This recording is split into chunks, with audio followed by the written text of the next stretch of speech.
Dun, dun, dun, dun, dun, dun, dun, dun, dun, dun, dun, dun, dun, dun, dun, dun. Morning, everybody. Ben Woods, 97.3, The Fan. Can you taste it, Padres fans? Because I'm telling you, there's something in the air right now. Thanks for being here.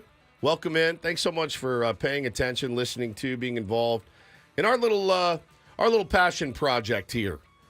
It's actually not. It's our career, but feels like a passion project sometimes. And just a great group of people that we have gathered and collected over the years that make it a priority to listen to Ben and Woods every day. Still a mind-blowing scene for me. I can explain a little bit more about that in a moment, but wanted to introduce ourselves. Maybe it's your first time listening. If it is, welcome.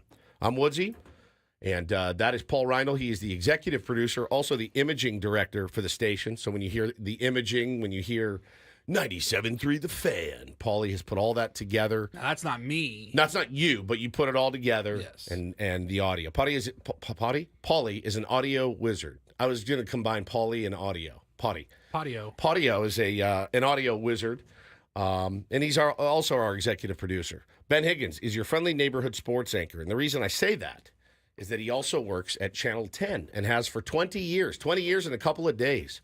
And he's the only man I know that does a morning show and works nights doing sports on TV. And he's here. I mean, we're all waiting for Ben to snap at some point. I feel like it is coming. I feel like it will come. It's a matter of time. You can only stretch a rubber band so far until eventually it snaps and gets one of your thumbs. Right? I snapped 4 years ago. You didn't even notice. Yeah. It's all you're already snapped gone. Very quietly, but I actually already snapped a long time ago, and you missed it. His snap would be different than mine. I snap several dozen times a day. Ben snaps once very quietly in his car, just driving around. He goes, "Oh, I'm tired of this." That's his version of snapping, I think. So, which is good because listen, it's. Nobody works. A lot of people work those shifts. Nobody works those shifts together. So we have Benjamin. And he does those together. That was good. Thorough explanation of who we are and what we do. Yes. Without ever really touching on who we are and what we do in the morning. Yeah, so. for sure. So This show is beyond explanation. It is. I've done it now with you for almost 7 years. Yep. I don't think that I can totally explain what this show is. So funny that you say that. You know what it is? And what I realized yesterday. Our show is essentially a sitcom. And you can run the risk in radio when you do a sitcom type show of leaving people behind. People tune in, they go, I don't really follow. I don't know what this do the show bitch means. I don't know what this is. I don't know what that is. And I have always loved those type of shows. I like to find people that I like, and I like to follow along with their lives. Those have always been the shows that have been my favorite. The show that if I tuned into in the morning and it was just rip and read scores from last night, breaking down analysis, I can listen to it, but they'll get me for about 7 minutes. But the shows that I'll sit and invest 3 to 4 hours in, well, what's going on with so-and-so? What's going on with this guy? Why isn't he there today? Is he hungover again? Like, those are the shows, serial shows, sitcom-y type shows. That's what we are. And I realized that yesterday. That's what it is. It's more of an adult sitcom, but it's definitely like a sitcom. Like yesterday's episode would be called like the one where Woods goes after some random dude in Victorville who made advances at his wife on Twitter. And I wouldn't even say I went after him. I grew to appreciate him by the end of the night. And I told you guys that over the weekend, if you missed this, we did it later in the show. But I was at Oracle Park with my wife and kids. And then my wife posted a lovely picture of us at Oracle Park.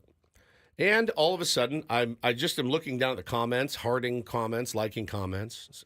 And some guy, his name is Russ, he said, "Yo, hit me up or at me to say sup or looking for a side thing." So I looked at that the other day, and I laughed hysterically because I clicked on his picture. And I said it yesterday, and I'll say it again. I'm not trying to be mean here, but he looks like a cigarette butt. If a cigarette butt had a face, that's Russ. He's on a very, very dirty couch. I mean, I can see grime and dirt on the couch. He's got a shaved head. He's got a weird, goatee and a mustache. He looks fairly diminutive, and he's throwing up the middle finger, which is just as hard ass as you can get, right? It's pretty cool. In the picture, it's...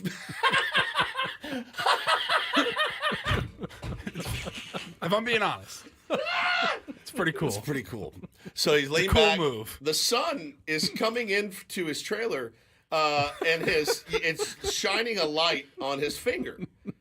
And I think the couch actually came with the trailer. And there's wood paneling behind it. So you know the deal. So he writes this, and I write back. And then, look, I retweeted it. I'm not trying to attack the guy. He jumped in our family picture. So I'm going to get you a little bit. So yesterday, this dude tweets again. Should you read it? I think it's funnier if you read it, actually. I've got to find I'll it. Then. find it All right, for you. You can send it to me. But honestly, he seemed a little confused as to what he had waded into because he had done this before with other pictures. And I retweeted it all the time. Yesterday. But none of them had quite the following, I think, that you had, or Correct. no one had bothered to ever kind of push back at his method. All right, this was Russ. So, some lame-ass sports anchor coming at me about his wife. She probably at me first for some of it, the half he knows. And then after Woods retweeted and made a big deal about it, you could see where he was trying to figure out what's going on. He's like, "What's happening? Who the Whoa, who the jeez, whoa, Ben, jeez. who the F all you people? Whoa. Yeah, I said what's up to her. She's hot. Who the F cares? I'm supposed to keep track of every dirtbag some chick is with. I see what I like. I go for it. F off. Russ. So I saw that tweet, and I read it, and I showed it to Hannah. She was laying next to me in bed. And I go, "Babe, check this out." "Yeah, who the F are all you people?" "Yeah," I said, "what's up to her? She's hot. Who the F cares? I'm supposed to keep track of every dirtbag some chick is with?" This was my favorite. "I see what I like, and I go for it. F off." And Hannah goes, Tell you, this guy's cool. so I leaned over. That's cool. I go, "Read this." She goes, "Yeah, that's pretty good." I go, "Yeah, I agree. I agree." But again, I went through the math yesterday. I mean, he needs a very low success rate if he tries enough, shoots his shot enough times. Low success rate works in that situation. bro, I was. Now, he doesn't know. I mean, obviously, it looks like you're a happy family, but something could have happened on the trip where all of a sudden Hannah is a free agent, and he doesn't know, and so might as well just throw it out there. It costs very little for him to send that tweet. It cost him nothing. Exactly. He's not. He doesn't pay for X or anything. He's just a man looking for love at the end of the day. But I think I took some wisdom from him yesterday. I see something I want and I go for it. F off. I mean, that should be on. That should be everybody's motto. Do you guys Do you guys have any inspirational things on your mirror at home, or do you have a? Do you do that? Do you put I've kept a couple of fortunes from fortune cookies and I tuck them into the side of my mirror. I'm gonna let you guess whether I keep inspirational fortune cookie messages on my bathroom mirror. Just I'm gonna give you the coin flip shot at it, and you tell me. I'll take no. I'm gonna say Paul's no. got no. I'll say no. Wow, as you're well. both right. I also have a calendar, an inspirational quotes calendar that in the morning I get up, I go to the bathroom, I rip off the deal, and I read the quote of the day. About 70% of the time, they're pretty good. Some turds in there, as to be expected. There's 365 of them. They're not all going to be winners. But I thought, man, I need to put that on my mirror. That's where it belongs. I see something I like, I go for it. F off. I mean, it really is a good way to live. He has no fear. So, that's when we say, sitcom and serial content. That's what we mean. I mean, you got to check in and see what happened the day before, right? Correct. He's something. He is something. Now I'm kind of rooting for the guy. Not with my wife, but with somebody else's wife or somebody else, or maybe he just finds love. Should we see if he'll call in? 100%. We should probably follow and DM. If you can't, feels like that might be a little risky on live radio. Maybe we can tape Maybe it we after can the tape show and then edit it up. But live radio, that seems a little risky. We got a dump button. Maybe we have him in. We need about 17 of them if we were going to have him on live and he speaks the way he tweets. Maybe we have Hannah in, and he can talk to her on the phone. Christmas and holiday extravaganza. The two of them together. A Christmas miracle. Ooh, we'll do the Valentine's Day. No, show. I got it. Well, here's what we'll do. We get a booth, an isolation booth, and for the Christmas and holiday extravaganza, they play 7 Minutes in Heaven. And I put my wife in there with Russ. Russ? Is it Russ? Yeah. Russ and Hannah in a booth for 7 Minutes in Heaven. And then they come out and see how did it go in there? We'll interview them. She's going to slit my throat. She's going to absolutely slit my throat. So I think that'd be a good one. Yeah, bigger news, too, that I'm a sports anchor. I'm not a sports anchor, my friends. I'm not. Holy cow. So, yeah, it was a fun one. I've really come to like the guy, and I'm rooting for him. I hope he finds love. It's hard out there in Victorville, I imagine, to find love. Meanwhile, we had a nice time down at Petco Park yesterday before the game. Went down to the Padres clubhouse, ran into some old friends, recorded an interview with Michael King that you're going to hear later in the show today. But mostly felt good to be down there with the team back, and the vibes are excellent now at Petco Park. Elite? Like, we've been in that clubhouse before when things weren't going well, and we've been in that clubhouse when things were just, whatever, just kind of puttering along. Different.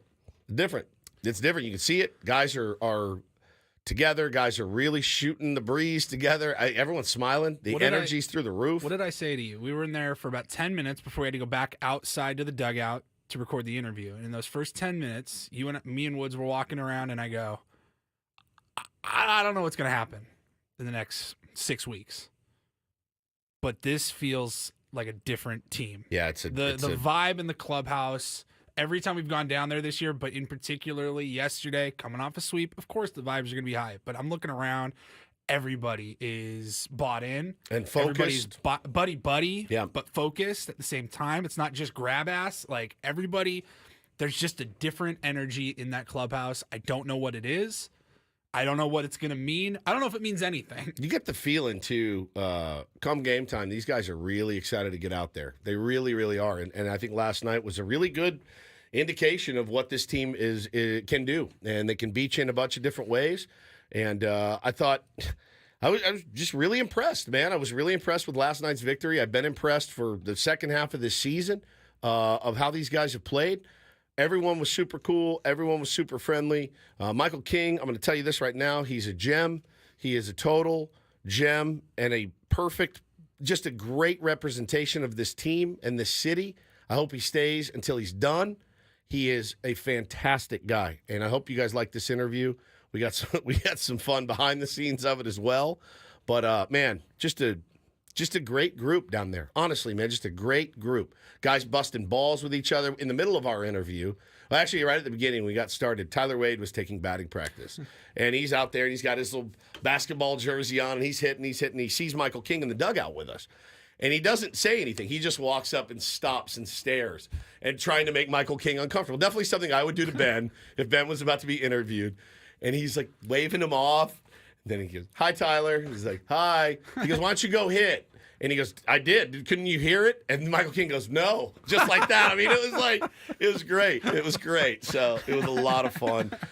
These guys they're doing it. They're doing it right now. So, like I said to open the show, if you're a Padres fan right now, you can taste it a little bit out there. It just feels different. Well, we will set the menu for the program today, our sitcom, as it were, what the episode will entail in our next segment. But obviously, there'll be a lot of Padres talk. Get into the magic number. There is a little bit of math that I'll need to do on your magic numbering again like we did yesterday. Well, I was completely wrong. And I think I saw a lot of people were wrong about the magic number. It's a little more confusing than it used to be. Don't worry too much about it. Just be confident in the fact that the Padres continue to head themselves in the correct direction and closer to the postseason. So we'll get to all of that coming up next. First, our friend Kelly Danick will give you an update on the traffic. Early morning here in San Diego on our roadways, and then back with Ben and Woods on San Diego's #1 sports station, 97.3 The Fan.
So I did get a ton of questions last night about what's the new magic number for the Padres. We calculated on the air yesterday, and yesterday it was at 8. And you'd think, well, the Padres won, the Braves lost, so it's at 6. Well, it's a little more complicated than that, unfortunately. This is a result of baseball going away from the old Game 163. It used to be very simple because if you finished tied, you'd play another game. You had to get one more than that on your magic number. It didn't matter. There were no three-way ties. It didn't factor in. But now with the new format, it becomes a little more complicated. The reason that it was at 8 yesterday was because the Braves and Mets were tied and had to play each other 3 times. So even if the Braves had won all their games, they would have had to have handed the Mets 3 straight losses. Now that the Mets won yesterday, the math doesn't work quite the same anymore, and now the magic number for the Padres to clinch a playoff spot, no worse than the 6th seed, the final wild card, is at 7 today over the Atlanta Braves. So keep that in mind. Any combination of 7 Padres wins and Braves losses would get the Padres into the postseason. Fangraphs has that mathematically represented this morning, Woods. 99.0% chance that the Padres make the playoffs. I'll take those odds. Gulp. Of course, they also had the Philadelphia Eagles at about 99.4% chance to win last night on Monday Night Football with 2 minutes to go, and it didn't happen. So it is sports, and crazy things do occur. I heard there was a pretty crazy ending to that game, but I didn't have like a rooting interest, so I wasn't following along. Did either of you guys happen to have any interest? I mean, I had a fantasy football interest. I needed one more catch from Devontae Smith to beat Sammy Levitt, and I did not get it. I lost by like 0.02 points. What about you, Woods? But Had the Eagles just won the game outright, no spread or anything, I would have won $2,500. So hit like American dollars. Yeah, $2,500 was. So you had a 99.4% chance of winning $2,500. Yeah, your boy was pretty confident last night. He had, I had a Jalen Hurts touchdown, Kirk Cousins touchdown, Saquon Barkley over 78.5, and the Eagles win was the last part of it. Put 100 down to win 2,500. So you could have sold that ticket on the market for about $2,400 at that point. I don't know where this market is, but my guy doesn't work that way, so I just have to text him and be like, hey, how about a payout? Hey, how about a payout? And then usually takes about a week. Saquon Barkley doesn't have hands of stone. You're sitting here flush this morning. Yeah.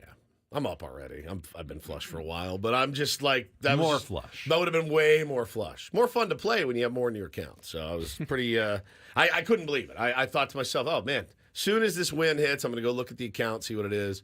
Nope, lost again. So very cool. That's unfortunate. Yeah. It is. It's all right. It happens. You win some, you lose some. You live to fight another day. Gamble with your head, not over it.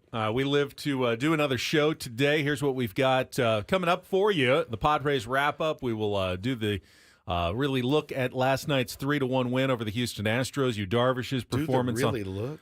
I was going to say the deep dive into the game. So I was going to say a deep dive into the game, but we'll do the really look at it. I like this. We could brand that, actually. Coming up next, the really look. But I know Annie and Elston do the deep dive hour, and we got to change it up. We're going to do the really look. Okay. The Men in Woods really look is a new thing. You created a new bit just like that. Yes! I love when an organic bit comes together. We call it a Padres Wrap-Up, yeah, which is coming up in our next segment. Also known as the Men in Woods really look. Yeah, it's great. It's great. Don't worry. I'm going to get my time in the chamber later, as you know, Ben. So we will talk to Michael King at 7:35. It's an interview that we recorded in the dugout yesterday, as you just heard, but a really good conversation with a guy who I now really, really want to be here long term. No doubt. He is going to be a Padre. He's under contract through next season. Padres control his rights, but after that, he's going to hit free agency, so I imagine it's something that will at least be an off-season topic coming up for the Padres about potential extension for Michael King. But we really enjoyed that conversation. Looking forward to bringing it to you at 7:35 this morning. Jesse Agler, it's an Incorporator Tuesday, voice of the Padres, will be with us at 8:35 this morning. And then around that, we've got all of our usual features like Take on Woods and Don't Do This and the Reindl Report. We also have some Padres Astros tickets to give away. Now, that's for tomorrow's game, right? But correct. We're going to give them away later in the show today. So a chance to go and pick up one of the Fernando Tatis Jr. bobbleheads and see the Padres in their second to last series finale tomorrow of the season before they take on the Chicago White Sox. And that's it for the home schedule. I mean, we're crossing our fingers that there's going to be some home playoff games at Petco Park, but none of that's assured as of yet. No, sir. Not promised to anyone, so soak it in while you can. We also have a giveaway a little early today. In fact, if you want to call right now, we've got a family 4-pack of tickets to the Hot Wheels Monster Trucks live glow party this Saturday at Pechanga Arena. A lot going on there. Tickets are available at AXS.com. Hot Wheels. Hot Wheels. Monster Trucks. Monster Trucks. Glow party? Glow party. It's live. It's Saturday. It's at Pechanga Arena. Nice.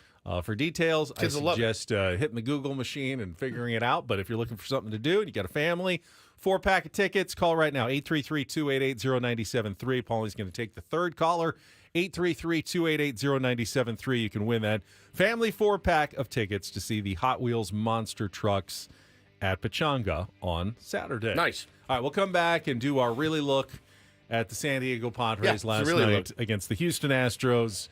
Don't go away. Ben and Woods continuing here on 97.3 The Fan.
All right, they're arguing with your math in the chat, and I don't know what to do because if you have to explain yourself again, you might lose me and Paulie.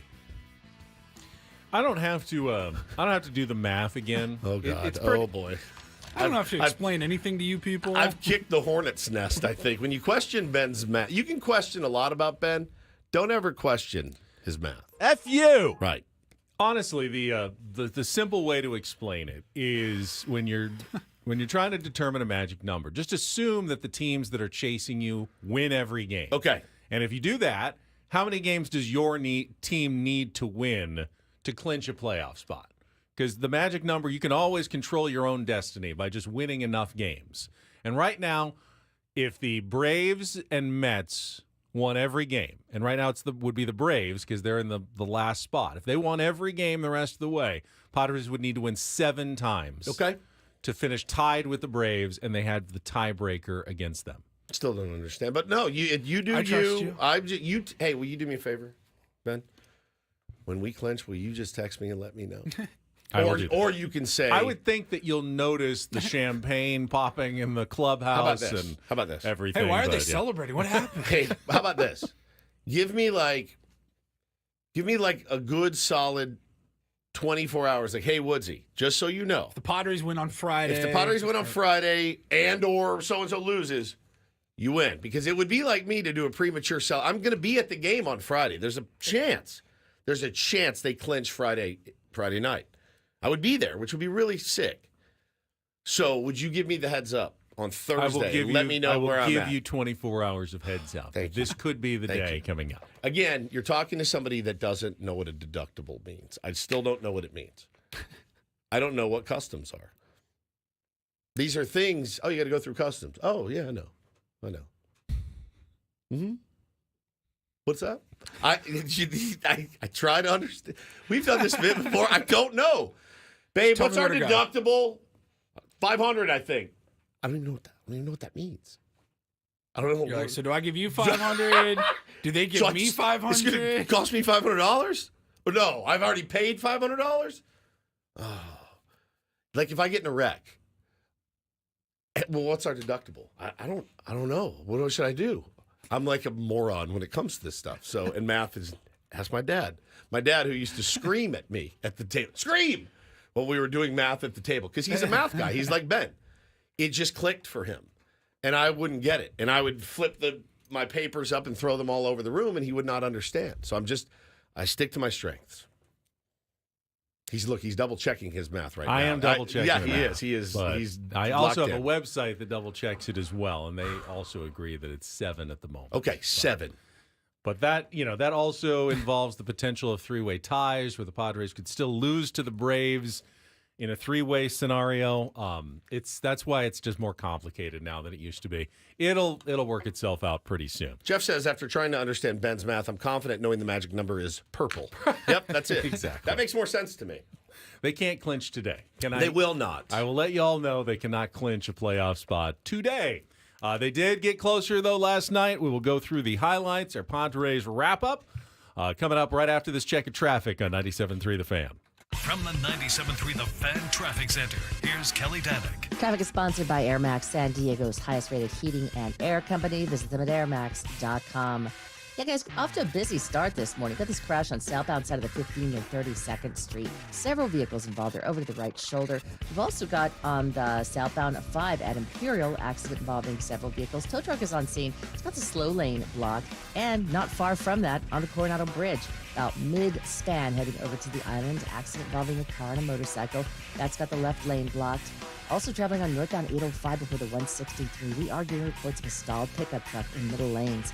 Looking for the best in HVAC? Choose Air Max, San Diego's highest-rated heating and air company with free diagnostics on all repairs and estimates. See why over 1,300 happy customers have given Air Max 5-star Yelp reviews. See Air Max today at airmax.com. I'm Kelly Danick with Ben & Woods, San Diego's #1 sports station, 97.3 The Fan. I love winning, man. I love winning. You hear what I'm saying? It's like better than losing. Oh, my God, I'm so stiff. Miss any of the Padres win yesterday? Ben and Woods didn't. What up, crew? We've got you covered with all of the highlights. I like it when the Padres win. Yeah! Yeah! It's the Padres Wrap-Up, presented by Hamul Casino. With thrilling slots and tables and all the best rewards, Hamul Casino has all the fun you're looking for. Hamul Casino, fun above all else. Yeah! Give me a do damage. Do damage. 2-2 to Machado.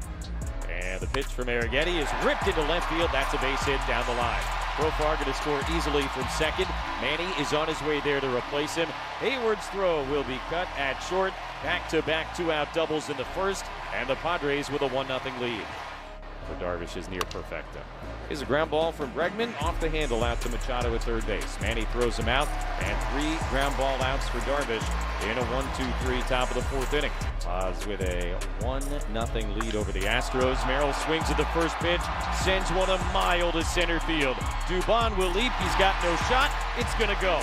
Another homer for Jackson Merrill. 413 feet to straightaway center field, and the Padre lead is 2-0. 1-2, line the other way, into left field, base hit. Hayward plays it on a hop. They're going to wave a rise. Here comes the throw from Hayward, the tag, and he is out at the plate.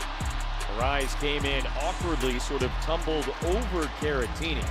And Luis now down on his hands and knees in the dirt behind the left-handed batter's box. Here's the 1-1. Alvarez, hard hit liner up the middle. That's into center and a base hit. Altuve rounding third. He's going to score. Merrill's throw will go into second base. And the Astros are on the board. Back-to-back hits to begin the 8th inning. 25th pitch of the inning for Tanner Scott. And it's taken right down the middle. Strike 3 called. Caratini was not looking for the fastball, but the fastball is what he got. Astros with a run on 2 hits. There was an error, and they leave 2 men on base. On 3-1, Jurickson swings, hits it in the air to deep right field. Way back, gonna go! Jurickson, Profar's 4th hit of the night, is his 23rd home run of the season, and the Padre lead is 3-1. Here's the 2-0, swung on, hit in the air to right field straight away. Should be it. Fernando there, he makes the catch, and the ball game is over. Beautifully pitched game by the Padres. Darvish, 6 shutout innings. Couple of homers by Merrill and Profar after Machado's RBI double. And the Padres a nice, clean 3-1 win over the Astros here tonight. Pick up a game on the Diamondbacks in the wild card standings. Yeah, he's fantastic. Hard-fought, battle tonight. 2 good teams going at it. And, man, he was great. He was really fantastic. Very efficient. Controlled counts. Fastball had a lot of life to it. Spin was good. Threw to both sides of the plate.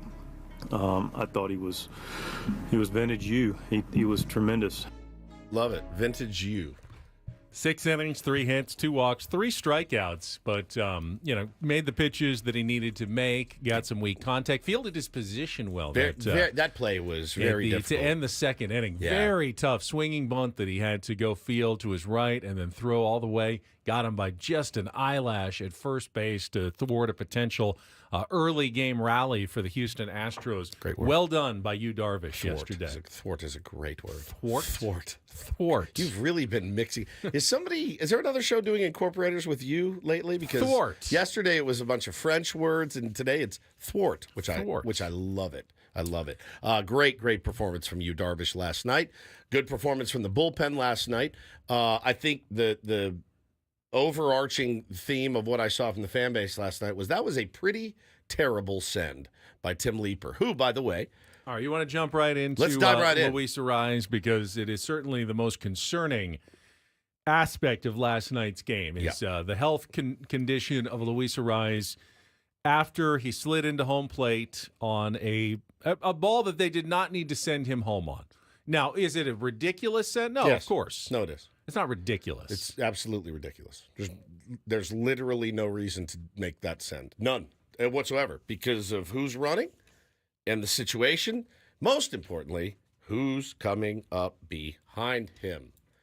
Luis Suarez is, let's be honest, guys, as much as we love him, he's not a fast runner at all. He's not a particularly great base runner either. Jason Hayward is a world-renowned defender and with a very, very good arm. And again, with less than 2 outs, so they had 1 out. It happens, man. It happens all the time. And I'll say this for Tim Leeper. I like Tim Leeper. We talked to Tim Flannery about Tim Leeper, and Tim Leeper has gotten better at his job as the season has progressed. I fully agree with that. Like, Matt Williams was the worst I've ever seen. He was the worst I've ever seen coach third base, and he's still doing it for the Giants. He's still doing ridiculous sense. I think Tim Leeper has really done a great job, but I thought last night, I don't know why you would, maybe caught up in the moment or something. Yes, I realized it took a perfect throw and a perfect throw, but there's no reason. The risk reward of that bet is. I don't know what the math would tell you. I would guess that Luis Suarez scores at least half the time on that play. As you said, it takes perfect throw to get him, and they got him. He's going to score a lot on that play. Now, what are the odds that he still scores anyway if you hold him? Manny Machado coming up. He's red hot. I like my cleanup hitter coming up with bases loaded. Now, one just out. devil's advocate. No one has hit into more double plays, I think, in baseball than Manny Machado. I take my chances. That ends the inning there, or I take my chance. Strikeout is then possible against Arrighetti. Why is he hitting cleanup? I'm not saying that it's a guy you want coming up for sure. There's no excuse. Zero. I just don't know mathematically which pathway gets you more runs guaranteed, sending him or not sending him. You cannot have a guy thrown out at home plate with less than 2 outs and your 4-hole hitter coming up. You just can't. Well, you can't just if you hold everyone, if there's any chance at all that they get thrown out. I said hold Luis Suarez. I hold Luis Suarez. I hold Jurickson Profar. I don't hold Bryce Johnson. I don't hold Tyler Wade. Obviously it's personnel driven. It's got here he is. Well, this guy's got a cannon. If Tyler Wade had a 95% chance of scoring there, do you send him? Yes, but there's still a fight. He might get out. But my odds say what odds do you need to send him? Is what I'm saying. There's an odds for everybody. There's a scenario where you send me as slow as I am. If I have a 90% chance of scoring because the ball's in the gap, if it's in the gap, you're going to send not right at him to left field. The play's right in front of him. Yeah, but would you have sent Tyler Wade in that situation? I mean, maybe with Manny coming up, probably not. And if they didn't score, I probably got my ass chewed. All I'm arguing is there's always a scenario where you send, and there's a scenario where you hold. Bro, and then there's a gray area scenario in between. Joey Personally, said, I don't think I would have sent him. No, Joey says if he scores there, nobody says anything about the send. Well, he didn't, and Manny came up with 2 outs, and we didn't score. But a third base coach, if you 100% of your runners that you send score, you're the worst third base coach in baseball because you're not sending enough. Yeah. Your guys should get thrown out at least every once in a while for the proper amount of aggression. You should be getting guys thrown out at the plate every once in a while, which is, I think, where we've ended up with Tim Leeper at the end of the year. Had a few early where he got thrown out. Then for a while, I think, the sends were really good. You can argue this one, but you have to have a certain level of aggression as a third base coach. You can't just go, well, there's a 1% chance he's going to get thrown out. Better hold him. We don't want to risk it. I'm not saying a good 1%. spot to risk it. I'm saying it's personnel driven. I'm saying it's 100% personnel driven. If I'm on second base or you're on second base or Paulie's on second base, I'm not sending any of us with our 4-hole hitter coming up. Our cleanup hitter. What is his job? Cleanup. Yes, I realize Manny is wrapped into some double plays. Who's the hottest hitter on the planet right now? I'm going to give that dude a chance to drive in 3 with a double. It's just an unnecessary. And you factor in, like you said, off the air, time of year. Now, he still had a chance to drive in 3 with a homer or 2 with a double there. Absolutely. I mean, it doesn't end the inning when you send him either. So that's part of the equation of the send. Ultimately, I kind of agree with you, and it's not because I was worried about Arise getting thrown out. It's because at this stage, you don't want to set up any situation where you could get one of your guys hurt this close to the playoffs. A collision at the plate, sliding into a catcher, whatever. And that's ultimately what happened that I think made it more of a bad decision. Not that he got thrown out, but that he actually had to, arrive at home plate at the same time as a baseball is not a great thing at this point in the year. I thought it was. At first, I was like, "Well, he ran through a stop sign." Then they showed the back view of Leeper waving him, and I go, "Oh no, not with Manny coming up, not with less than 2 outs. There's just no way." And then, of course, he skids into home plate, and the knee, he's clutching his knee, and of course now his knee's sore. And it was terrifying to watch him sitting there, it's awful, and getting worked on, and kind of hobbling to the dugout. And then it was even worse to watch him come back up and hit a double And limp in the second. Right about when he hit first base, that's when you could see he was really struggling. So And I he go, knew "Oh, that he no." couldn't run when he went up to home plate. He told Mike Schilt that. He said, "You're going to need a pinch runner for me." They were kind of expecting a single because that's what he does most of the time. Tyler Wade was already like standing at the top of the dugout ready to go out. Turned out he hit it so hard that he ended up, limping his way into second base. But that wasn't a surprise. The Padres weren't caught off guard like, oh, we thought he was healthy, and he goes out and he can't run. No, they knew he couldn't run when he hit, but he said, I can hit. And they said, okay, well, go and take one more swing and, try to get someone on base, and we'll pinch run for you. So that was the plan. Ultimately, the initial diagnosis Here's is what you want to hear from Schilt? Sure. Yeah. This was AJ Cassavell asking him about it yesterday. A couple questions about Arise, but I guess I'll just start with how's he doing and what did he appear to kind of shake up there? He jammed his knee in the plate, and preliminary reports are stable, sore. As you could tell after he legged out the double, but what a gamer. So I can hit. I said, need somebody to run. He goes, I can hit. So more fantastic at bats from top of the lineup. He was great. Pro was obviously fantastic. Incredible night for Jurickson Profar. Works every time. Was he listening yesterday? Maybe I made him. I said your optimal lineup is probably Merrill 3 and Profar 5, and then he goes 4 for 4 and hits a bump. He also had there was an opportunity for Jurickson to do a Jurickson thing, and he didn't do the Jurickson thing last night. First and second, nobody out, and I went, oh God, here it comes. Here it comes. But no, he did not lay down the bunt, and I thought it was great. Yeah, he was seeing Arrighetti well. He felt like I can hit a line drive off this guy, and he did. I love it. I love Luis Suarez. I love Tim Leeper. Ultimately, with Arise, though, my main concern is when you hear jammed knee. Well, that's what they called. Ha-Seong Kim was a jammed shoulder. Jammed shoulder. They said it's not that bad. He might need to go on the injured list, might not. Well, he's still out, and we don't know when he's coming back. And that's what they called it in the beginning, is a jammed shoulder. So this is a jammed knee. Stable sounds good. Sore, okay. A lot of guys are sore. They need Luis Suarez, for the postseason. 100%. DH him. If you need to give him the White Sox series off, you have a chance to beat those guys without him. So Arise said I expect to be in there today. He's a baller, game 2 of the dude. series. We'll see if he's a baller. Talk his way into the lineup, but they need that guy healthy for sure. He is hitting insanely hot right now. Well, he wants to win another batting title. Well, he's got he could sit the rest of the season. He probably has it locked up. Yeah. So. All right, we didn't even get to some of the other guys in the game. We will continue our discussion and play a little Take on Woods when we start hour number 2 of the show, coming up next year on 97.3 The Fan.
In all our discussion of Luis Suarez, didn't even mention the fact that the strikeout streak ended. 141 plate appearances. Wasn't a bad at-bat at all, though. Fouled off a bunch of two-strike pitches, made Spencer Arrighetti work, drove up that pitch count. Ultimately, though, got him on the back foot breaking ball. And for the first time since early August, Luis Suarez struck out. We just played that clip of Schultz talking about his knee, and AJ Cassavell asked the question. He said, I have a couple of questions on Suarez. The second question was, it's kind of interesting when it makes news that a guy struck out. And that literally was a headline yesterday. Well, you know what else is I thought about it this morning as I was scrubbing my body in the shower. I thought to myself, yeah, what a bummer that streak ended. And I thought again to myself, in previous years of being a Padres fan and covering the team, it would have been such a big deal because we would have been out of it. At this point, that streak would have been all we had. People would have been selling tickets. Hey, come see Luis Suarez's non-strikeout streak. There would have been shirts and counters. It happened last night, and I went, bummer. Bummed for him. Also knew he was good for 2 more knocks, that night. Like, it would have been all we had, and we have so much more this season, so much more ahead. Arrighetti is a good young pitcher and had some good stuff for sure. But even though the Padres only scored 3 runs, wasn't necessarily a poor offensive performance. What did they have, 13 hits? Yep. I mean, they were putting bat to ball. They hit 2 home runs. Jackson Merrill's solo shot is 24th of the year in the 4th inning, which looked like a no-doubter off the bat. And then Jackson admitted, and then I started worrying because I saw the center fielder going back and he might have a play on this. He said it's just at night at Petco Park, the ball just dies. Better be damn sure. It was close, too. Yeah. It was real close. It was a little closer than I think even Jackson thought, but it was over 410 feet. Now, and he did get it over the fence. Jurickson Profar, ye did not have to worry. When he hit that ball, you knew that thing was a rocket out of Petco Park, and he flipped his bat. I don't know. They took a picture of it, and it's out of the frame. That's how high he flipped his bat. It was elite, and what a great night for him. 4 for 4 for Jurickson. Manny Machado getting the team on the board right out of the chute. I mean, it was just fantastic. I loved an early Xander Bogaerts at bat, Ben. I think it was a 10-pitch AB off Arrighetti, seeing every pitch, setting the guy up behind him to see every single pitch in his arsenal, too. If Bogey had gone down swinging, it was still a great AB. You drive the pitch count up. You give the guy on deck a chance to see this is what he's going with. This is what it looks like. Just again, team baseball up and down the lineup all night. I just can't say enough good things about him. Yeah, baseball's weird. Just in contrast, the Padres pounded out 13 hits with 2 home runs and scored 3 runs. The Dodgers only got 4 hits yesterday. Nuts. One was a homer. They got 9 runs on their 4 hits. 9 runs on 4 hits. A lot of it's timing and how your rallies play out, but they did beat the Braves. I was actually, I think we discussed this yesterday. I was cheering for the Braves in that game, hoping the Padres could lower their gap from first place in the NL West. So they're still 3.5 games back of the Dodgers in the NL West. We had the long discussion of magic numbers. Whatever it is, Padres are 2.5 games up now on the Diamondbacks, who lost to the Rockies. Wowzers. That was a bit of a surprise. Thank you very much, Bud Black. Thank you, buddy. Fell behind 2-0 in the first inning on a Ketel Marte home run. I'm going, this is going to be a rout. The Diamondbacks score like 14 in their sleep in this game. Never scored again against Colorado's bullpen day. It's unreal. And the Rockies rallied, tied it, won it on a throwing error in the bottom of the 9th inning for a fairly shocking 3-2 result that gives the Padres now a 2.5 game cushion for that first wild card spot and home field advantage in the wild card round. Mets did win. They were losing to the Nationals most of the day, and they rallied 1 in the 8th and 1 in the 10th on a snarling Marte walk-off single to beat the Nats 2-1. So they're now tied again with the Braves for the last wild card spot, but 4.5 games behind the Padres, correct? No, they're 3.5 and the Braves are 4.5. And there's some separation now. When's the Mets-Braves series? Because last 3, I think. Yeah. Oh my God! Holy smokes! Padres, Diamondbacks for the last 3. I mean, look, the schedule makers. They didn't do the Padres any favors by scheduling the Dodgers and the Diamondbacks in the last 6 games of the season. I saw the Dodgers' last 6 games are, I think, pretty cupcakey, they play us. But then they have Marlins, Rockies, twice. Marlins, Rockies, Padres, Rockies. Yeah. Just setting it up for them. But it's the second to last series is the Mets and Braves. Is Okay. The Tuesday, Wednesday, of Thursday of next week. And then the Braves finish with Kansas City But holy cow. for their last three. Yeah, I mean, it's coming down to the wire, and this is as fun as it gets. There was one narrative-busting moment in the game last night I want to talk about. Before that, I want to open the phone lines for Take on Woods.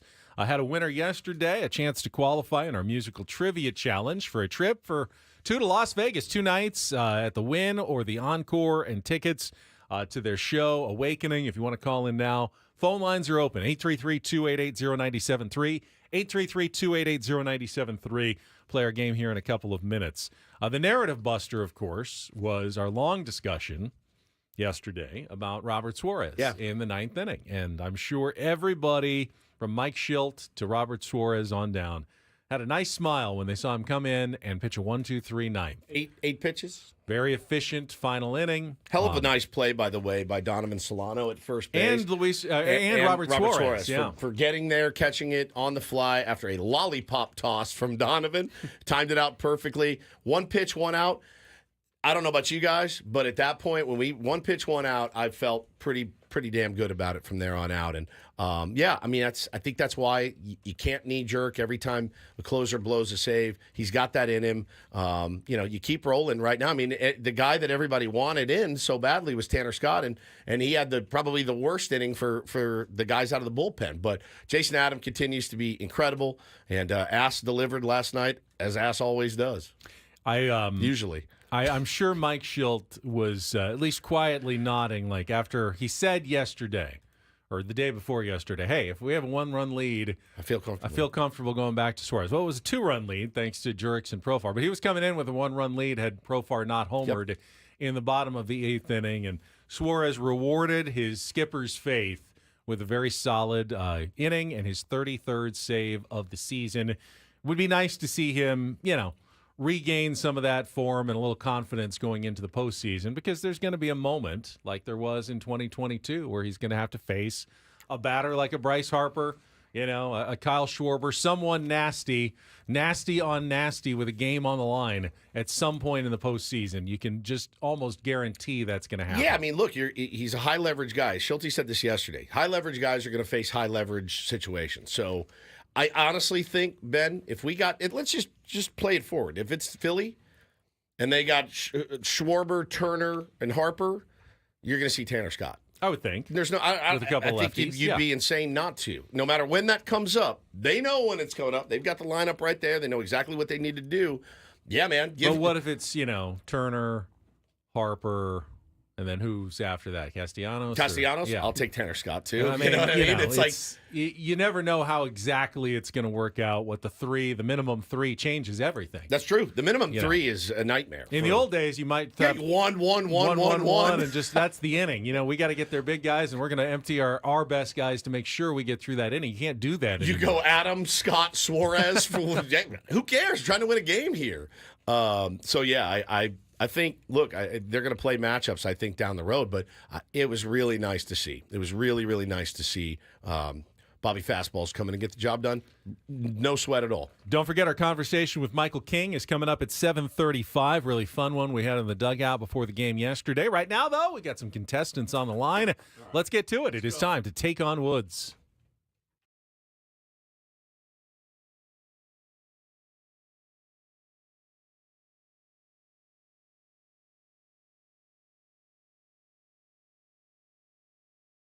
All right, Take on Woods is brought to you by Valvoline Instant Oil Change. It only takes 15 minutes. You don't have to get out of your car. For directions and discounts, go to SoCalOilChange.com.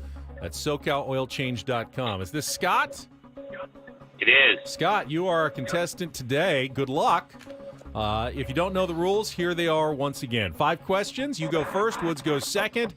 If you beat or tie him, we'll put you into the drawing for the trip to the Encore or Wynn Las Vegas 2 nights and the tickets to Awakening, their new show. Tickets on sale at awakening.com. And to give you the advantage, you get to pick the category and keep Woods in the dark. Your choices today, Scott: an iffy category, 5 song titles that begin with the word if, Below the Waist, 5 songs that include a lower half body part in the title. And our new category, Feeling a Certain Way, the word feeling appearing in all 5 song titles. So, an iffy category, Below the Waist or Feeling a Certain Way. Scott, what do you feel lucky about?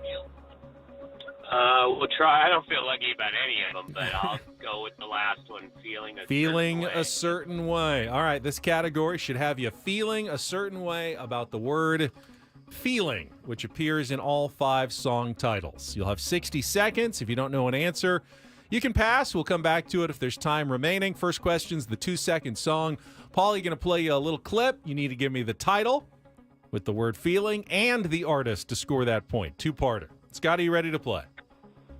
Sure. All right, Woods in isolation. He will be back momentarily. You can see him through the glass. There is no sound out there in our YouTube stream. 60 seconds on the clock. Scott, the category Feeling a Certain Way. Your time begins when Paul plays the music. Good luck. Let's take on Woods.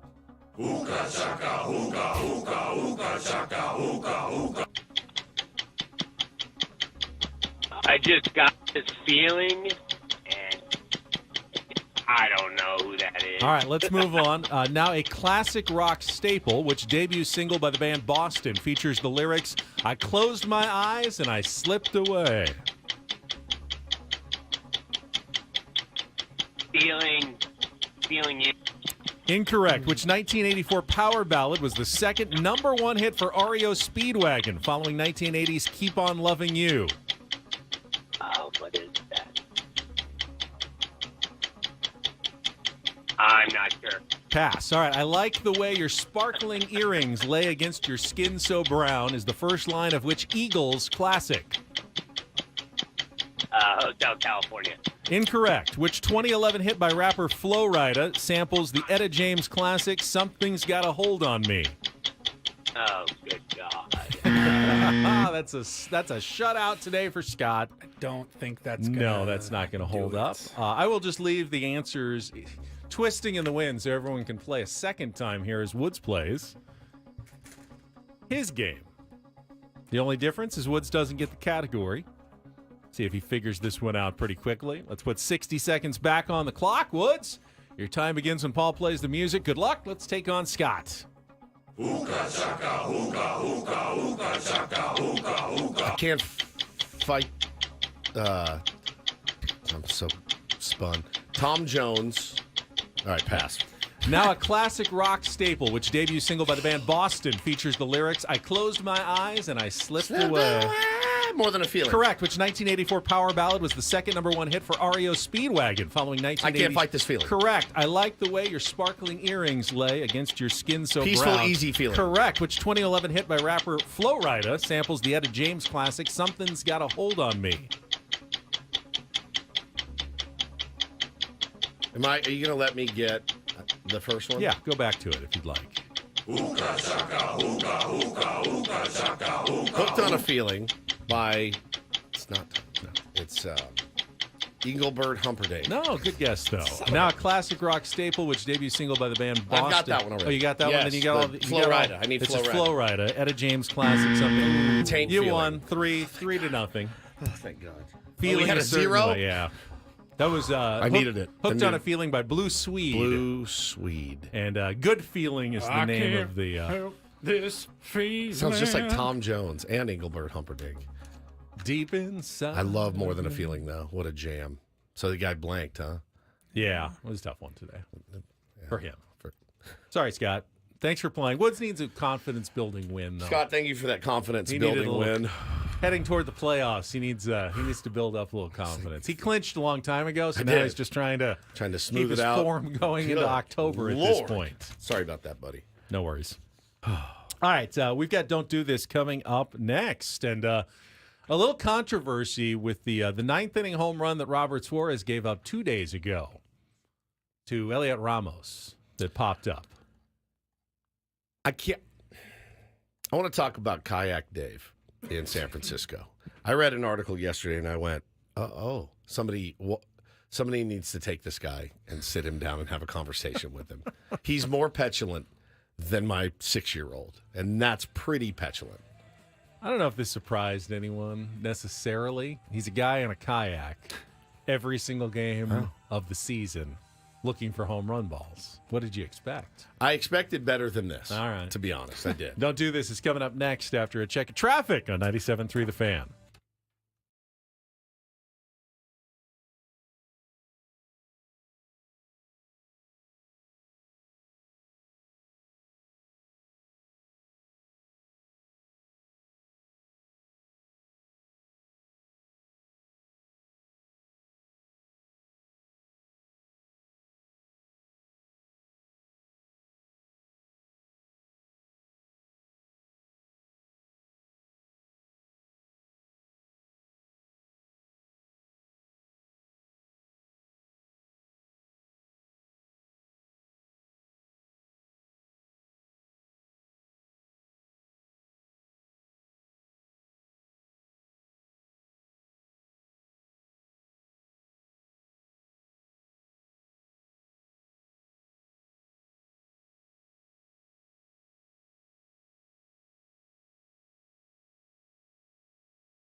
So that voice you hear in our Don't Do This Open is Hannah Nancaro Woods. Indeed. Asking everybody to be better out there. No, just me. Just you? Yeah. Well, that was just for you. Don't do this. Right. Hannah, of course, was the subject of some non-asked for online attention yesterday. We talked about it in our Open today. Talked about it yesterday. We talked about it yesterday as well. And that is also the subject of my first story on Don't Do This today. Playing the role of Hannah in this story is UConn women's basketball star Paige Beckers, who was how bad does online harassment have to get to the point where you actually go and arrest the person? Wow. Because that's what happened in this case. So a man in Oregon, all the way on the other side of the country from Connecticut, is being held on $100,000 bond because he just relentlessly stalked Paige Beckers. And I don't want to make too fun of him because this guy is obviously mentally not well. Robert Cole Parmalee of Grants Pass, Oregon, 40 years old, was so obsessed with her that UConn's communication department became aware of Parmalee in June after they received emails that were described by campus police as rambling. Police said Parmalee's emails claimed he was a member of the royal family and wanted to marry a member of the women's basketball team. His social media posts contained dozens of references to Beckers, including a post of a fake wedding invitation and multiple photos of Parmalee with what appears to be a diamond engagement ring. He also made posts that police officers describe as threatening to Becker's friends and family. One post on his TikTok account read, "And if I cannot live with a woman of my choosing, Beckers, then I will choose to die, and I will choose to take all of you that oppose me, oppose us to hell, and return king." Bro, come on, man. This guy is definitely on a different planet, but he has been arrested. And hopefully that will end the stalking of Paige Beckers. I can't even, I've got two boys, and many of you out there have daughters, and I honestly don't know how you do it. And it's my responsibility to raise two boys that don't do that. If you find a woman that you find attractive, and you may even shoot your shot, and it doesn't work out, it ends. It's got to end right there. It's got to be over. And obviously, obviously this guy's mentally ill. But you cannot run the risk of letting this guy out again. This woman should not have to live looking over her shoulder the rest of her life. At least he's on the other side of the country, but that's obviously still, not a guarantee. When has that stopped anybody from doing anything? We hear these stories all the time. Put this guy under the jail at this point, for real. Like, you just can't. You see these stories come out all the time. Oh, yeah, cops actually picked him up for stalking. Oh, wait. He did fly to Hartford. Yeah. Yeah, okay. I didn't even see that part. Yeah, they picked him up near the airport when they found him walking along a highway. Forget it. On his way to go see her. Forget it. Okay, Forget that's it. even worse. Well, good for the cops for getting him in the nick of time, but God only knows what would happen. So the punishments for these things need to be as harsh as can possibly be. Now, this is obviously a little bit more of a light-hearted story compared to that, but we all know about Dave, McCovey Cove Dave.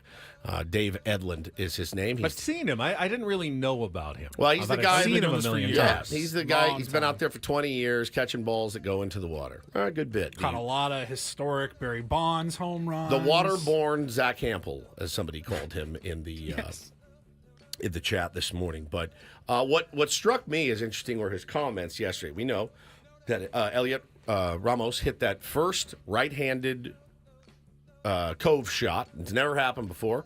Well, McCovey Cove Dave got it, and they went to talk to him at SF Gate. They went and said, "Hey, wow, a pretty big deal. This is one you wanted bad." And it was his comments, Benny, that really struck me. He was talking about himself, and he says, "Look, I enjoy being well known, getting a lot of love. I used to wear a Dave button when I was like 4 years old, so definitely I love being recognized. I feel like I've earned it. Earning it is a big thing for McCovey Cove Dave, because he said he's had certain players over the years, guys like Pablo Sandoval, Brandon Belt, Hunter Pence, that he might reach out to see if they want any of their home runs back, and he would give them to them in a second for free, no negotiation, because they earned it." He said, "Elliot, this is his beginning season, whatever that is, and I hope he has a fantastic career. He could get this ball, but he has to earn it. He has to play 10 years for the Giants and become deeply loved. And when I pass away, then yeah." And he says, if Hunter Pence had 10 balls, I'd be willing to give all 10 because it's Hunter Pence. He's given so much to baseball fans. He's earned it. Elliott hasn't earned it yet. He said, no, I'm a big fan. I'm a big fan of Elliott Ramos, but he has to earn it to get this ball back from me. And I thought it was the way that a lot of his stuff was phrased. I went, man, this guy really thinks pretty highly of himself. But he said, I spent 20 years, and this is one of the balls I've been trying to get for 20 years, to immediately think I have to hand it back to the player. I don't agree with that. It's not right. It's my ball. I earned it. I can do whatever I want with it. I heard that last night from Bo, 6 years old. 6 years old. It. 6 years old. 6. Well, what do you expect? The guy spends, how many hours would you say on the water? Loads of hours. Days of his life just sitting out there. You know how many, 81 games a year. You know he doesn't do it for all. You know how many splashdown home runs are hit? About an average of 4 a year. Yeah, it's not a lot. And he doesn't get all of them, that's for sure. I mean, how many does he maybe get one a year for all the time that he puts in? He just got one recently. He was just in the news recently. He did. That was a big deal. He didn't get the parking space he wanted from the Giants, so he kept that ball as well. Who was the guy? We just had a story a couple weeks ago where I don't remember what team or who hit something, but he was like, I want a job with the team. That was him. That was this whole thing. That was McCovey Cove. Yes, it's McCovey Cove Dave. So the hardcore Giants fans that I follow, like Andrew Baggerly, who I love, is a brilliant, brilliant writer, was like, you're a grifter, dude. It's an annoying bit, and you're a grifter. Another guy that's really good, Garlic Fry Rye is his name. I follow him. He's a good Giants fan. He's like, dude, if you're a Giants fan, shouldn't you want to make a young rookie, like, that's his ball. Dude, trade it for a bat and a jersey, whatever. Call it a day. Like, no problem with that. But yeah, man, I think the guy wants the clout more than the actual ball itself. It's a weird comment. Just weird comments. It's a weird way to live. Can I add like a light don't do this story? I don't know who else caught this yesterday. I'm watching the Padres game, and whatever inning it was that we had the send, and Luis Suarez gets caught up at home plate, twists the knee. I saw this. And it was tough. He's sitting there for a few minutes, and Ben Frazier went out there to check on him, and you see Suarez eventually walk off under his own power, and he's kind of hobbling towards the dugout. And I guess the don't do this is on to the Petco Park music maker machine. Yes. I don't think this was intentional, but maybe.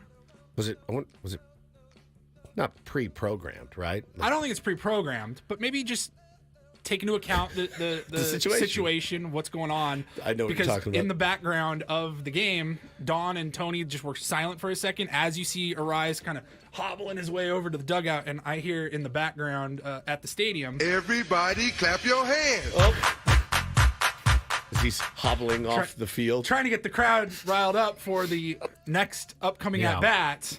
And I go, oh, bad timing. Maybe it's clap your hands because he's up and walking off the field. But everybody clap your hands. He's like, laying there writhing in pain. It's great. It's great. I mean, it's a totally different clap. When you clap for someone who's coming off injured, it's... Yeah. Not yet. Everybody clap your hands. It's a different clap. There's a different cadence to the, well, we're sorry you're hurt. I hope you're okay clap. I looked around. It's like, I just heard that, right? It's like game awareness or whatever. Like, hey, man, hey, listen, that guy's up there. He's got a job to do. And they're like, hey, you get this crowd back into it right now. Let's maybe they didn't see what they thought they saw. Okay? And if we get them fired up, they're just going to forget that he may be hurt. So, it was great, man. It was great. In-game entertainment is a lot about distraction. All right, Paulie's got a do this story for us as well. DD mega doo-doo. Yeah, congratulations. Shout out SD. Congratulations to San Diego. I was reading this morning. There was a poll put out of the rudest and most polite cities in all of America. Do you think San Diego fell on the rude or the polite? Well, it's do this, so I'm assuming it wasn't the rudest city in America. Yeah. They are the number 2. We are the number 2 most polite city in America. Who do we have to guesses pass? on number 1? I'll tell you who you passed. Kansas City. Columbus, Ohio is number 3. Kansas City is number 4. Milwaukee, Indianapolis, see that. San Jose, See that? Raleigh, North Carolina, and Oklahoma City. Okay, I can see all those. Those are behind. Yes. So who is number 1? Friendliest. All right, give me big or little or mid. Pretty big. Pretty big city? St. Louis. No. No. Chicago. No. Minneapolis. Midwestern, definitely. Minneapolis, Friendliest Minnesota. Minneapolis. Oh, yeah, that makes sense. How are you? Hey, don't you know? Yeah, How and are then you? what about Hey, who's welcome. the I brought you a rudest casserole. cities? The New rudest York, cities. LA, New York. What do we got? Counting down quickly from 10 to 1. Charlotte, Long Beach, Las Vegas, Memphis, Boston, Oakland, Louisville, Tampa, Philadelphia, and Miami, which No New York. a little surprising. All right, Miami, the rudest city. Yeah. I'm sure this is all very scientific. Yeah, very Very, scientific. very, very That's Yeah. specific. What's one guy walking around the streets of all these cities? Hey, how you doing? Oh, all right. Yeah, I will go after myself. Thanks. Uber very much. driver is kind of rude to me in Yeah, Miami, so yeah. they're number 1. Yeah, That's no- don't and do this for a Tuesday. That was Don't Do This with Ben and Woods on 97.3 The Fan. All right, when we come back, Paulie Woods and I went down to Petco Park yesterday with a chance to talk to Michael King about his first season with the Padres and the new King of the Hill Foundation that he's getting started. And it's so much more than just a double entendre. He's got real reasons behind what he's doing and why he's starting this up. It's fascinating, and you will hear from Padres pitcher Michael King. Happens to be tonight's starting pitcher as well. Coming up next year on San Diego's #1 sports station, 97.3 The Fan.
You might be wondering, if you listen to Ben and Woods long enough, that they sure talk a lot of Padres. They have Mike Schilt on every Friday. But you don't hear that many players on the show. Why is that? Do Ben and Woods have something against putting players on the program? No. It couldn't be further from the truth. I would take a player every day. But the reality is when baseball teams play night games, it can sometimes be hard to schedule morning interviews live. And for instance, we wanted to talk to Michael King, especially with the announcement that he's starting a new foundation. It was one of those times when players actually want to get their message out. They want to be interviewed, so they're looking for it. So this is a perfect chance to catch up with him. We talked to him at spring training. Haven't had a chance to interview him since, so we extended the invitation. What happened, Woods? So Paulie sent out the, reached out to PR and said, hey, we'd love to have him on, help him promote his new foundation, King of the Hill. And they said, oh, yeah, he's absolutely loves you guys. No problem. Okay, great. Wow, what, 9:30? Is there a chance you guys could come down to the ballpark? Sure. Sure. What, any particular reason? He doesn't get up till after your show's over. And I went, oh, all right. So we go down there yesterday, and we happened to run into Michael King as we're walking in the door. And he goes, dude, thank you guys so much for coming. And I said, yeah, we'll see you at 3:45 and record this thing and get you on your way. And he goes, great. He goes, I just got to tell you, man, I feel like a diva. And I said, oh, yeah. Well, I'm going to get you for it in the interview. So here we go. All right, so you will hear our interview with Michael King, who, gets a nice amount of beauty rest, as any athlete should, peak condition of their bodies. But was more than happy to sit down with us in the dugout at Petco Park yesterday. You'll hear that interview right after traffic. We're just going to actually get right to it. We're just going to get right to Right it after here on it. 97.3 The Fan. Up with the Padres pitcher Michael King and the Padres dugout about to launch the King of the Hill Foundation. We'll talk about that in a second. But first, it's great to see you again. Yeah, of course. I think it's been since spring training, right? It has been. It's been a while. I have one question for you. This is where I'd like to start today. What kind of grown man doesn't get out of bed until after 10 a.m.? Michael? I knew this was coming. Yes, I was not able to do the interview this morning.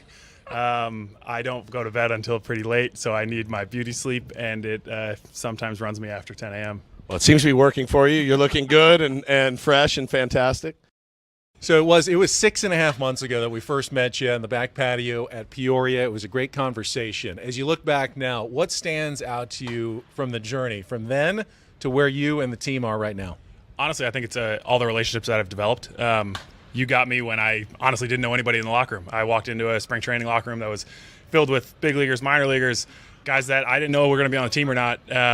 And now I feel like we have this extreme brotherhood, and I think it shows on the field. I think we're all fighting with each other, and it makes it for a lot better product out there, but also a much more fun experience for me and on this team.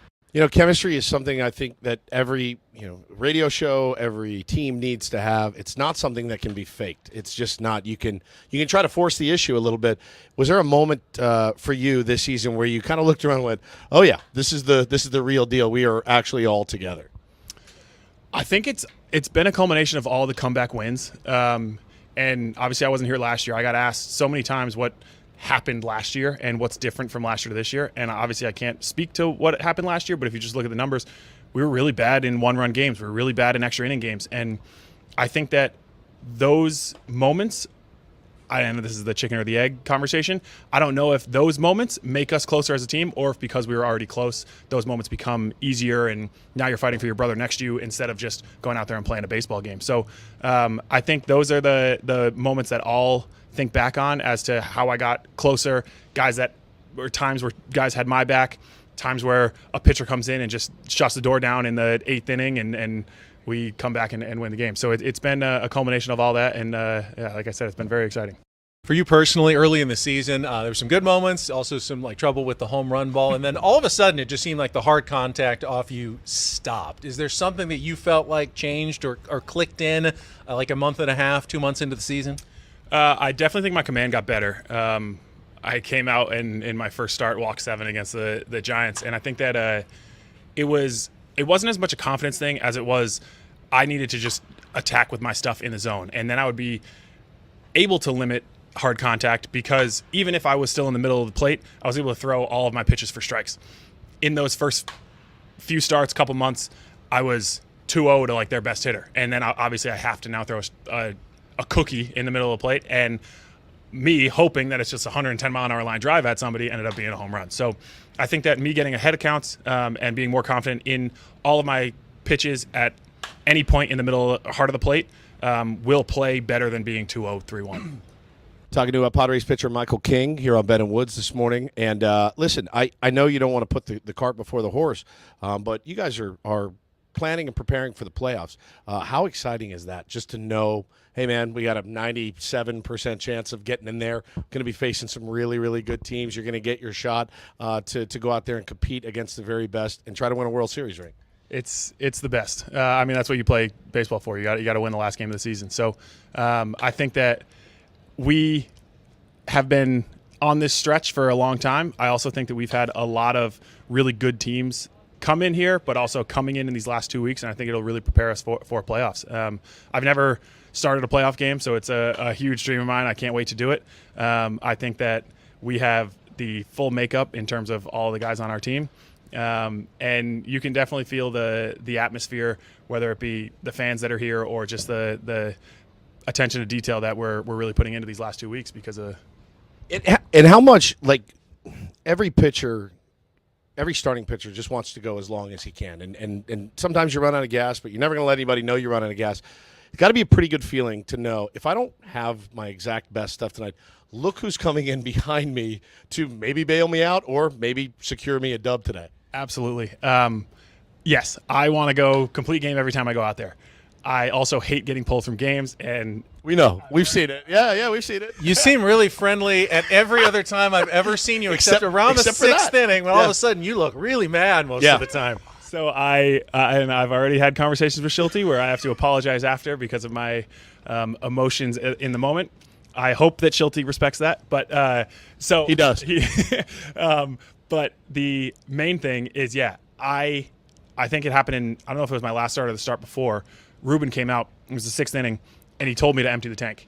And that to me was a vote of confidence, saying we still want you to finish the sixth inning, but also, like, we want you to give us everything you have for this batter or the next batter or as much as you can go. And it doesn't matter if you leave bases loaded, no outs, we're going to bring in the horses and they're going to just shut it down for us. So that helps in those situations when we're leading, but also when you give up a couple runs in the first couple innings, knowing that if you keep it within a manageable distance, every single one of those guys in the pen is going to put up a zero, and with the offense that we're putting out there, they're going to be able to come back. And it's happened so many times, and you can totally feel that we're never out of a game. For these last 2 weeks of the season, obviously there's things the Padres can control, things they can't control on the out-of-town scoreboard. Does it matter that much? I mean, you want to make the playoffs, obviously, but securing home field advantage, trying to chase down the Dodgers, like what level of importance is kind of that ranked in the Padres clubhouse right now? I think that everybody has it in the back of their head. Everybody knows that all we can do is go out there and win every game that we play. But I'd be lying if I said I wasn't watching all the Dodgers games, all the Diamondbacks games, all the Mets games, and rooting for the other team. But not only that, I feel like watching all the Diamondbacks games is giving me a huge insight into their approach, knowing that we could be having them in the first round of the playoffs, knowing that we could have whoever, Mets, Braves, we're watching all those games. And I think it ends up being something for us to just know what they're doing, how they're approaching these games, how they're approaching hitters, how I can approach their hitters. And it ends up being a positive for us regardless of outcome of their game. I don't know if Mike Schultz discussed any of this with you, but when the postseason comes and there's maybe a 3-game series, are you prepared for whatever may happen in terms of role that they need you to pitch in? Yeah, none of it has been fully discussed. And, of course, I mean, obviously I was a reliever the beginning part of my career. I obviously would love to start as many games as possible. I always joke to Ruben that I want to go 1-4-7 of the World Series. But yeah, whatever they need me to do in the playoffs, it's all hands on deck. So we're just going to win as many games as possible when it gets that, and throw whoever needs to be thrown. I'll just counter that with, how about just 1-4? Just 1-4, and then we'll just call it a day. No Game 7s. I don't know that. Frankly, I don't know that anybody in the city's prepared for a Game 7 of a World Series. Padres pitcher Michael King joins us. Tell us a little bit about King of the Hill and what inspired you to get this thing started, and what people can do. Yeah, so I'll try to condense the story a little bit. I started dating my wife, who was diagnosed with type 1 diabetes. She was diagnosed at 23 years old. We didn't start dating until after that. But her story is crazy. So her mom has type 1 diabetes, her cousin has type 1 diabetes, her aunt has type 1 diabetes, all on her mom's side of the family. And her dad has been one of my biggest inspirations in terms of philanthropy. He was the president of the board for now Breakthrough T1D in New York. He has run countless marathons in support of type 1 diabetes. And Sheila said, I want to run one with my dad for my mom. This is pre-diagnosis. And while she was training for the marathon, she had a hip injury. She was like months into her training, and she's already run her 20-miler, and she's like, I'm not going to not run this marathon. So the doctor gave her a cortisone shot in her hip. Didn't take, so like a week later, got another cortisone shot in her hip. She was okay, well enough to run. She said it was a really painful race, but she finished. And 6 months later, she got diagnosed with type 1 diabetes. There's no science to back this, but a lot of doctors have said if you are genetically predisposed to the disease, that there can be something that sparks it in you. Steroid is one of them that could be. Her mom was diagnosed at 20. She had some viral infection when she was in college and then got diabetes right after. So obviously the main focus of all diabetes research foundations is to find a cure, but we want to really specify in the genetically predisposed, seeing if there's a way to delay it, seeing if there's a way to prevent the full onset of diabetes. There's now ways to test for 4 different antibodies, and if you have all 4, it's at basically 100% chance you're going to get it in your lifetime. There's a medication that's out there, a drug that you can take once you start showing symptoms with all 4 antibodies that'll delay it by 2 years. And when I asked Sheila about it, I was like, it's only 2 years. Like, why is that necessary? And she was like, you know what it would be, or how much she would enjoy having 2 more years of normal life. Even then she's thinking about our kids, and if our kids are genetically predisposed and they can get 2 more years of normal life and 2 more years of research and development, it'd be huge. There could be a cure in those 2 years. So our main goal is to get as many people screened as possible to see if they are genetically predisposed, but then it's going into research and clinical trials and that kind of thing to see if we can prevent that. That's awesome. And I want to personally thank you for this. So much isn't known about type 1. We don't have a family history of it, but my son at age 14, out of the blue, started to lose weight. We didn't know why, and we almost lost him. And eventually he was diagnosed with type 1 diabetes. He wasn't producing any insulin in his body anymore, and he's been fully insulin dependent now on his own, has to inject himself after every meal. But there's so much that's not known about this and so much research that can still be done. So just as Wood said, what for the public, if they want to kind of support King of the Hill, what are you kind of looking for in these early stages? Obviously we're just launching. We're doing our actual launch event on Thursday, and we have kingoftheHillFoundation.org. There's a place to donate there, and then on Instagram we're King of the Hill Foundation. But the main thing that we're going for now is funds to right now it's going to be give to different hospitals and companies that are located in San Diego, and that's another reason why we wanted to launch it. It's a little bit faster than we wanted to, but once we got out to San Diego, we realized the Type 1 community here. Dexcom's one of our sponsors. I'm sure is your son on the CGM. So Dexcom's here, Tandem's here, Rady's Children's Hospital, UCSD. We've been in touch with so many different people here that we know we can help impact. And so that's where all of this initial fundraising is going to go to. We do have an announcement in terms of where specifically it will be on our launch event, so I'll save it for then. But we're very excited to be a part of this community and really feel the love from the community so far. You are the King of the Hill. The Hill is the Mound Woods. I get it. I know exactly what it There's a double entendre in there. So Sheila's maiden name is Hill. Oh, so come on. Wow. Fantastic. And you love the TV show, too. Fantastic. Exactly. Michael, thank you so much. Good luck the rest of the season, and hopefully in the postseason. It was great to catch up with you again. Thank you, guys. Appreciate it. What great stuff, Michael King. I mean, already respected the heck out of that guy, but even more so. Now, we finished the interview, but there's a little more to the story, as there always is. So hang on. Strap in, buddy. We'll be right back. Hour number 3 of Ben & Woods next year on 97.3 The Fan.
All right, halfway home on a Tuesday. Ben and Woods, 97.3 The Fan. A lot of people in the chat. Very touched by that interview we just did with Michael King. A lot of people in my DMs as well, wondering how they can help. King of the Hill Foundation. I think Michael King and his wife have really struck a chord with this foundation. And, you talked about your personal experience with it, Ben, and a lot of people in chat talking about their diagnosis. And, man, I was really struck with what he said about 2 more years. 2 more years. Hey, who among us, if they said, hey, potentially, I'll give you 2 more years of a really, really good life. Not that it's, it's not a death sentence by any stretch, and there's ways to combat the symptoms and things like that. But 2 more normal years. Who doesn't sign up for that in a second? So great work that they're doing. And man, you sit next to Michael King and you kind of feel his energy and the kind of person he is. He is about as good as they come. So really happy he's a Padre.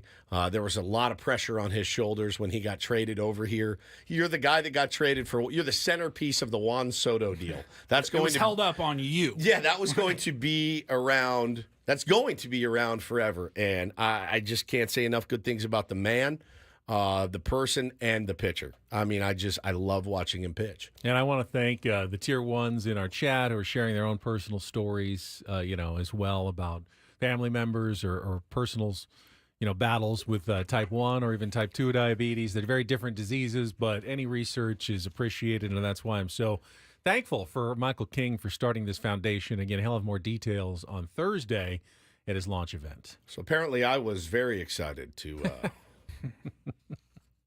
interview Michael King. Were you excited or maybe nervous? I wasn't nervous at all. So one of the reasons we don't do a lot of those dugout interviews, and we got lucky yesterday, they didn't start the music up. The sound quality can be difficult. We're not wearing headphones. We can't hear ourselves. We're just talking into unfamiliar microphones and kind of crossing our fingers that it all sounds good at the end. And Paulie does a great job of doing his best to make it sound good, but there are many factors that are beyond our control in sometimes recording an interview like that. One of them being our recording device has 2 microphone inputs, but there's 3 people in the interview. So had we had a 3rd microphone that was only dedicated to the player, it's a little bit easier. You can kind of adjust the levels, but there's a lot of back and forth, handing the mics over, or you talking into the microphone and then holding it in front of their mouth. But you guys are professional broadcasters. You exert a lot of energy. Sometimes the players are a little bit more laid back and soft spoken, so I kind of ride the levels up a little bit when they're talking. Normal. Yeah, they talk like normal people, Yes. and we do not. And then maybe you have a quick follow-up and you take the mic back and ask the question, and now it's a hot mic. I got to adjust it. So yesterday, get home from Petco Park, and I'm editing the interview, and I noticed, I'm trying to put this like in layman's terms, basically one microphone feeds to the left ear if you're wearing headphones, and one of the microphones that you guys were using would feed to the right ear. I then go and mix it all together, and it sounds smooth, both ears if you're listening on headphones or in your car. But I noticed that Woods' microphone, since it was isolated before I edited it, I played the interview back and I go, what is that in the background? And it was our old pal Woods just simply existing. Yeah. Just being. And breathing into the microphone. But because it was isolated, it sounded a little worse. I was like, I got to go back and edit that. Here's what caught my attention. All right, 3, 2, 1. Catching up with Padres pitcher Michael King and the Padres dugout about to launch the King of the Hill Foundation. We'll talk about that in a second, but first, it's great to see you again. Yeah, of course. I think it's been since spring training, right? Were you listening? Did you sprint your way down to the interview? No, I did not sprint.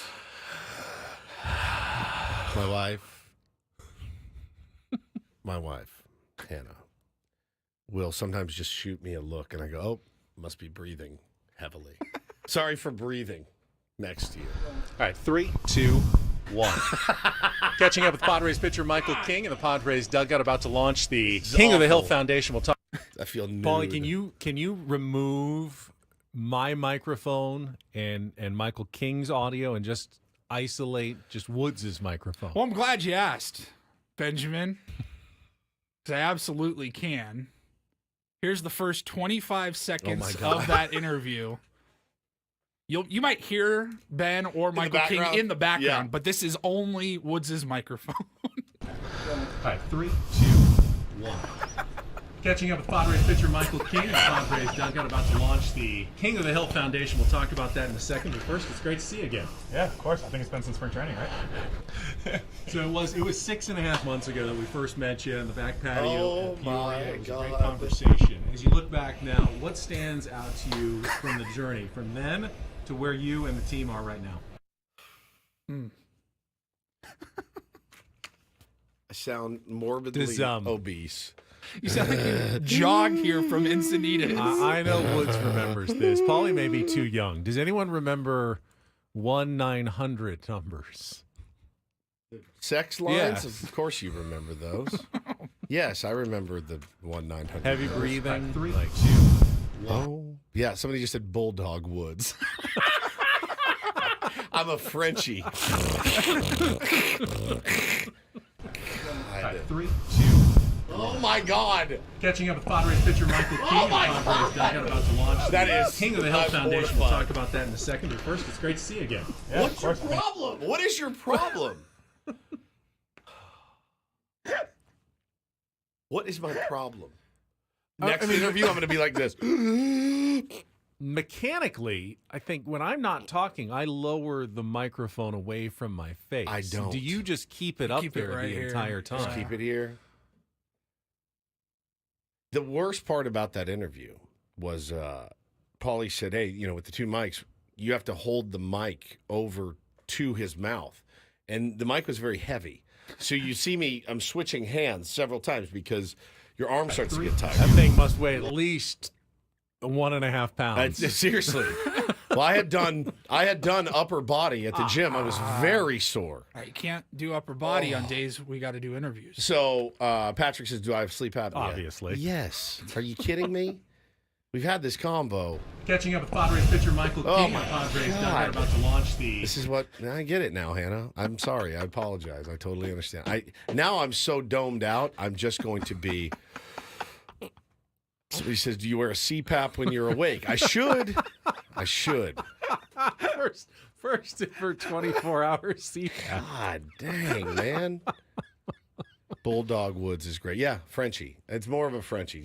I almost felt bad. I mean, I didn't really. But I go, I don't know. This is gonna bother him in the morning. I don't care. I'm thinking, well, if this was Ben, we probably would have done an hour on this instead of a segment. That's true. No, I don't. So, I don't care at all. No-brainer. I mean, I sent Ben a latex doll. I mean, we all take our turn in the torture chamber every now and then. But look. I guess it's a real thing. I've fought against it. I don't believe people when they tell me constantly that I'm a loud mouth breather, apparently. But it sounded like there was some nose in there and some mouth. But all right, so now you may be breathing out of your ears too. I could be. That is possible. 3, 2, 1. Catching up with Padres pitcher Michael King. And the Padres dugout about to launch the... Yeah, I need to figure out the sleeping thing. I think that has something to do with it. Sound like I was scuba diving. I'm more yeah.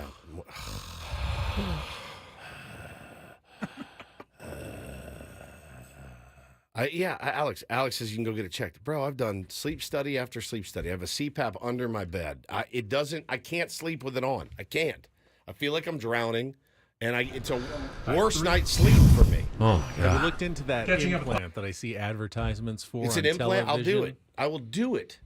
I forget what it's called, but it's Darth Woods. You push a button. You have a remote control. You push a button, it inflates your trachea overnight.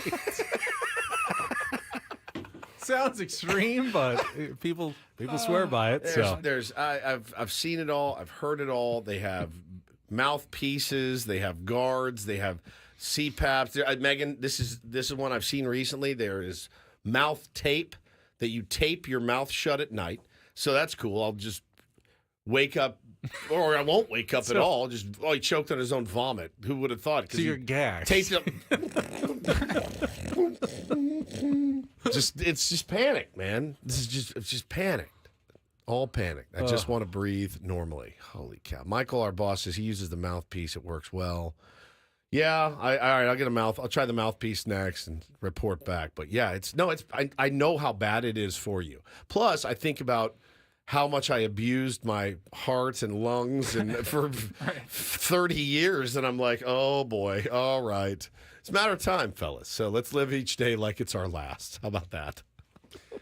Kurt says SD fat loss. Thank you, Kurt. I appreciate that, buddy. I will say that I had the same problem, but losing the weight did help a ton in my How did you gain all the weight?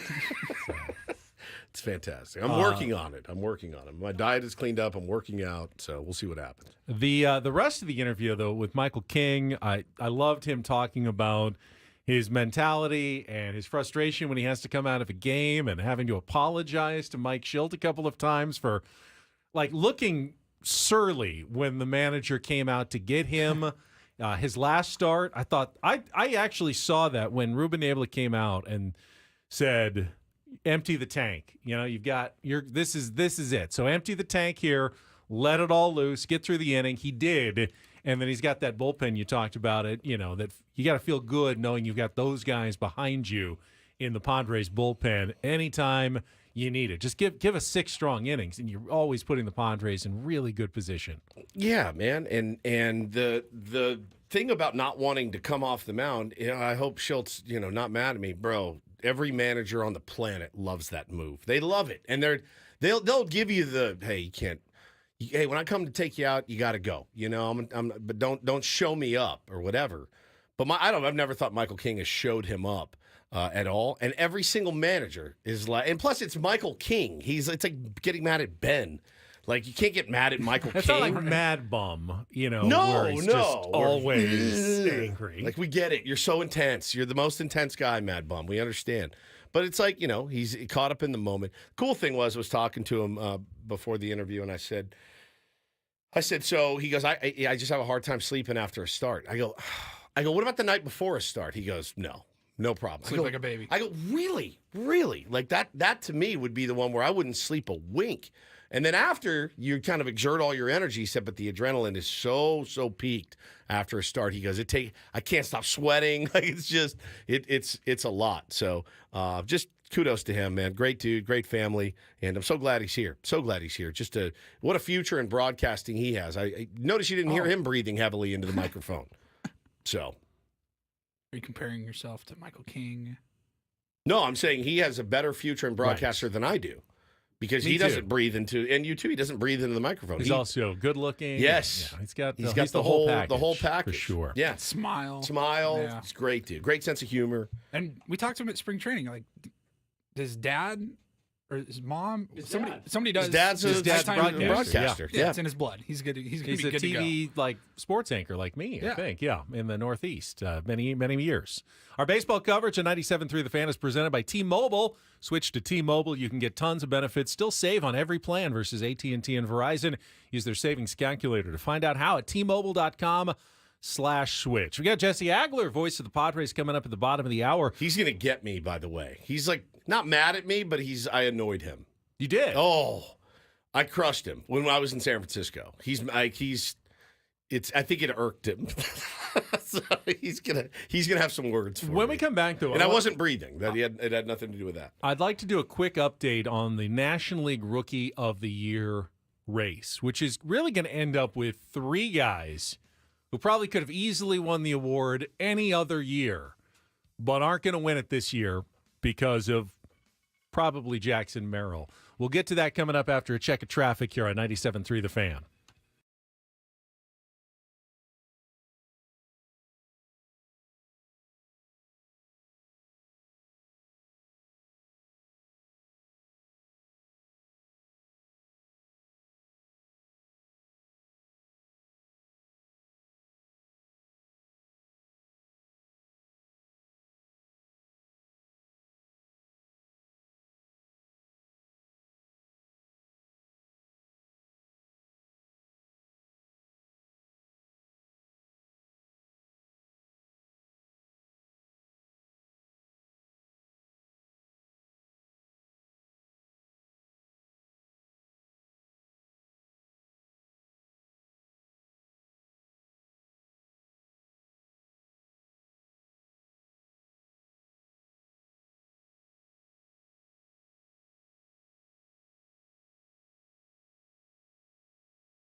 Woods, if I said the name Chris Coughlin, that ring a bell to you?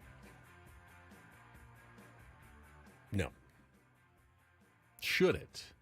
No. 2009 National League Rookie of the Year with the then Florida Marlins outfielder. Don't remember him at all. Don't That was a really? Yeah. dark Chris period for me. Coughlin. Chris Coughlin. Dark period. Most rookies of the year go on to pretty decent careers. I mean, in recent vintage, guys like Ronald Acuna Jr. won it in 2018, Cody Bellinger, 2017, Corey Seager in 2016. Got like the Bob Hamlins of the world. But there though. are Yeah. there are years where there just weren't any standout rookies, and someone has to win the award. And so, Chris Coughlin gets one in 2009. Giovanni Soto gets one in 2008 for the Chicago Cubs. Would have been a good real or fake this week, Ben. That's a good point. This year is not one of those years in the National League because you have 4 guys who probably in any other year could be running away with the National League Rookie of the Year award. Of course, we know Jackson Merrill and what he's done, including another home run last night, his 24th of the season. He has really been the spark plug that has driven the Padres to now 86 wins this year with great play in center. We all believe that he is the favorite and should be the favorite. But in any other year, obviously there's Paul Skeens, who pitched again yesterday, Woods, and actually took a loss, his 3rd of the year. Not really his fault. He gave up 1 run in 6 innings, struck out 7. His ERA is still just a tick over 2, 2.07, 10-3, 2.07. He'd be a fine Rookie of the Year award choice most seasons. You know how I feel about Paul Skeens. You love Paul Skeens. I love Paul Skeens. You do.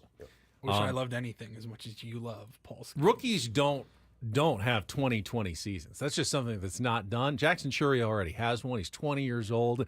He's had a phenomenal year for the Milwaukee Brewers. But I love Paul Skeens. We know you do. And the early season favorite, remember, Shota Imanaga of the Cubs was so dominant early in the year. And then he tailed off, but not for very long. Came back.